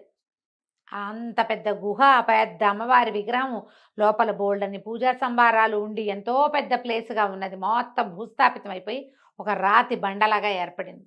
ఏం లేదు అక్కడ. ఎప్పుడైతే ఇతను బయటికి వెళ్ళాడో ఆ నాగు వచ్చింది. మళ్ళీ వచ్చి అనేక విధాలుగా నమస్కారాలు చేసి, నేను నిన్ను ఎందుకు రమ్మన్నానంటే, ఇదే ఈ మణిద్వీప రహస్యం. ఇది సాధారణమైన ద్వీపం. ఎప్పుడైతే వీడు చచ్చిపోయాడో మొత్తం అన్ని చెట్లు చేమలు మొలిచేసినాయి. మాంత్రిక శక్తితోటి దీని పచ్చదనాన్నంతా పాడు చేశాడు. తక్కువ మంది జీవులు ఉండేవాళ్ళు, మాలాంటి వాళ్ళం ఎంతోమంది ఉండేవాళ్ళం. అందరినీ తన వశం చేసుకున్నాడు. మానవులు పారిపోయారు. ప్రశాంతతకి తపస్సు చేసుకోవడానికి వీలుగా ఉండాల్సిన ప్రదేశాన్ని ఇలా చేశాడు. అయితే నేను ఒక నాగకన్యని, అయితే ఈ సర్పం ఏం చెప్పిందంటే, నేను ఒక దివ్య సర్పాన్ని, నన్ను అష్టదిగ్బంధనం చేశాడు, నాగమణి, నా మణి దాగేసి చేసేసాడు, మణి దొరికితే గాని ఈ దిగ్బంధనం వదలదు నాకు, నీ చేతిలో ఉన్న నాగమణి కోసమే అడిగాను, నువ్వు జయించాక తర్వాత దాంతో నీకు పని లేదు కాబట్టి అని అడిగితే, ఇతను నాగమణిని తీసి ఆ సర్పానికి ఇచ్చాడు. ఇచ్చేసరికి అలా ఒక దివ్య సర్పంగా మారిపోయింది. సంతోషంగా వెళ్ళిపోయింది. అక్కడి నుంచి ఇతని శాపానికి గురైనటువంటి వివర్ణుడు శాపానికి గురైన వికర్ణుడు వాళ్ళ అన్నయ్య ఉన్నాడు కదా, ఆయనకి పూర్వరూపం వచ్చి రాయి అయిపోయాడు. అవునవును. రాయి కాస్త మామూలుగా అయ్యి తను ఎప్పుడైతే మామూలు అయ్యాడో అప్పుడు ఆయన తెలుసుకున్నాడు ఏం జరిగిందో. ఇక్కడికి వచ్చాడు ఆయన. వచ్చి ఏ మంత్రశక్తి అయినా, ఏ మంత్రసిద్ధి అయినా లోక కళ్యాణం కోసం వాడే వాళ్ళ జీవితాలే చిరస్మరణీయంగా ఉంటాయి. వాళ్ళే చిరంజీవులు అవుతారు. ఇట్లాంటి దుర్మార్గానికి పాల్పడితే ఇట్లాంటి దుర్మరణమే వస్తుంది. ఆయన జాగ్రత్తగా వెళ్ళి విజయుడిగా వర్ధిల్లని ఆయన హిమాలయాలకి తపస్సు చేసుకోవడానికి వెళ్ళిపోయాడు. ఇతను ఏం చేశాడు, ఉపమహర్షి ఆశ్రమానికి వెళ్ళి ఎంతో సంతోషంగా దీన్ని తన కుందేలుని, తన గుర్రాన్ని తివాచి మీద ఎక్కించుకుని, మహిపాల మహారాజు అదే మణిమేఖల రాజేమో కోసలలో ఉన్నాడు. ముందు అక్కడికి కాదు వెళ్ళవలసింది, ఇక్కడ ఏదో అరాచకం జరుగుతుందని మణిమేఖలకే వచ్చేసాడు. ఎప్పుడైతే ఇతను మణిమేఖలకి దిగాడో, రాజ్యంలోకి వచ్చాడో, ఆ మహారాజా మందిరంలోకి రావటం ఏంటి, అక్కడ ఏం కనబడింది దృశ్యం, తను ఒకసారి కల్లో ప్రేమించి పెళ్లి చేసుకోబోతున్న ఒక సౌందర్యవతిని వాడెవడో ఒకడు పెళ్లి చేసుకోబోతున్నాడు, ఆ అమ్మాయి తోసేస్తుంది, నేను తాళి కట్టించుకోవడానికి ఆ అమ్మాయి గొడవ పెట్టేస్తుంది. కనపడేసరికల్లా ఇతను ఆశ్చర్యపడి, ఇదేమిటి నా స్వప్న సుందరిని వీడెవడో పెళ్లి చేసుకుంటున్నాడు, ఒకవేళ వీడేనేమో రాజుగారి బావమరిదని అనుమానం రావటం ఏమిటి, తివాతితో సహా లోపలికి వెళ్ళిపోయాడు. కత్తి తీసి ఒకటే వేటు కందర్పకేతుని, ఆ కందర్పకేతుకు దెబ్బ తగిలి పక్కకు పడిపోయి మెడ నరికేశాడు. ప్రజలంతా గగ్గోలు పెట్టారు. ఎవరైతే ఇతని కందర్పకేతు వెనకాల ఉన్నారో సైన్యం అంతా కకావికలై పారిపోయారు. ఏముంది వాడిని చంపేస్తే అసలు వెళ్ళిపోతే ఇంకేం లేదుగా. ఆ అమ్మాయి లేచి నిలబడి ఆశ్చర్యపోయింది ఇతన్ని చూసి, చాలా సిగ్గు కూడా పడింది. ఇంతలో ఆ పక్కన కుముదిని, ఈయన్ని మీరెవరు ఏమిటి అని కనుక్కుని, మీరు రండి మీకు ఒకటి చూపిస్తానని తీసుకెళ్ళి అతను అమ్మాయి గీసిన ఫోటోలు వాళ్ళని బొమ్మలు గీసింది, వాళ్ళని చిత్రలేఖనాలు అవన్నీ తీసి చూపించింది. మీరు ఎప్పుడో కల్లోకి వచ్చారు, రాకుమార్తె చెప్తూనే ఉంది ఎప్పుడో ఒకప్పుడు ఇది జరుగుతుందని అని చెప్పి చాలా సంతోషించారు. ఇతను ఏం చేశాడు, రాణిగారు ఎక్కడున్నారని బంధించిన రాణిగారిని విడిపించారు. మంత్రిని సుమేధుణ్ణి చిత్రహింసలు పెట్టాడు కందర్పకేతు, ఆయన ఎక్కడో జైల్లో పడి ఉన్నాడు, ఆయన్ని కూడా విడిపించాడు. విడిపించి మీ రాజుగారు క్షేమంగా ఉన్నారు, మా రాజ్యంలో ఉన్నారు, నేను వెళ్ళి తీసుకొస్తాను, మీరు లోపల రాజ్యాన్ని సంభాళించుకోండి అని సుమేధుడికి సపర్యలు చేయించి చికిత్స చేయించి రాణి, యువరాణి, మంత్రి గారి చేతుల్లో ఈ మణిమేఖల రాజ్యాన్ని పెట్టి అమ్మవారి ఆభరణాన్ని అప్పచెప్పి వీళ్ళకి తన కోసల రాజ్యానికి వెళ్ళి, ఈయన ఈ అబ్బాయి ఎక్కడికి వెళ్ళేసరికల్లా రాజుగారు అప్పటికి ఎన్ని రోజుల నుంచో దిగులుగా ఉన్నాడుగా, ఆయన ఎక్కడికో బయలుదేరి వెళ్ళిపోదామని వెళ్ళిపోతున్నాడు. ఈ తివాసి మీద వస్తున్న అతను చూసేసరికి ఆశ్చర్యపోయాడు.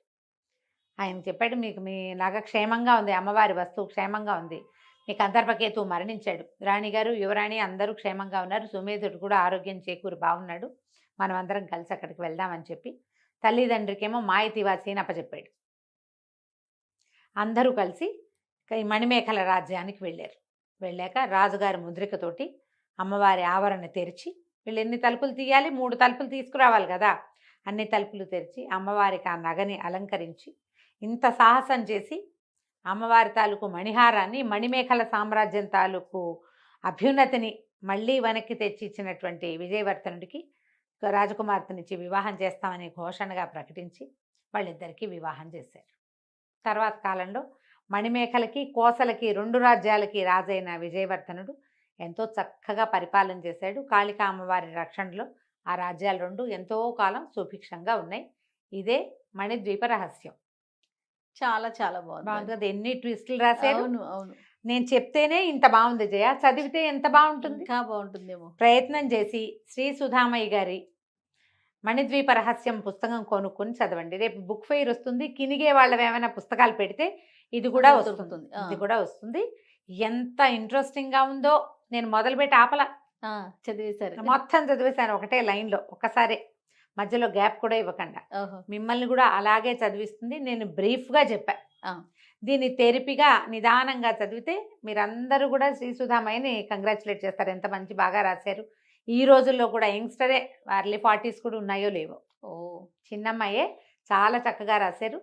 అవకాశం చూడండి, భాష కూడా ఎంత చక్కగా పొందిగ్గా చక్కటి భాష, హాయిగా ఉంటుంది చదవడానికి. డెఫినెట్ గా ప్రయత్నం చేసి చదవండి. ఈ సీరియల్ని హాయిగా వినండి. తప్పకుండా. నమస్తే. నమస్తే జయ.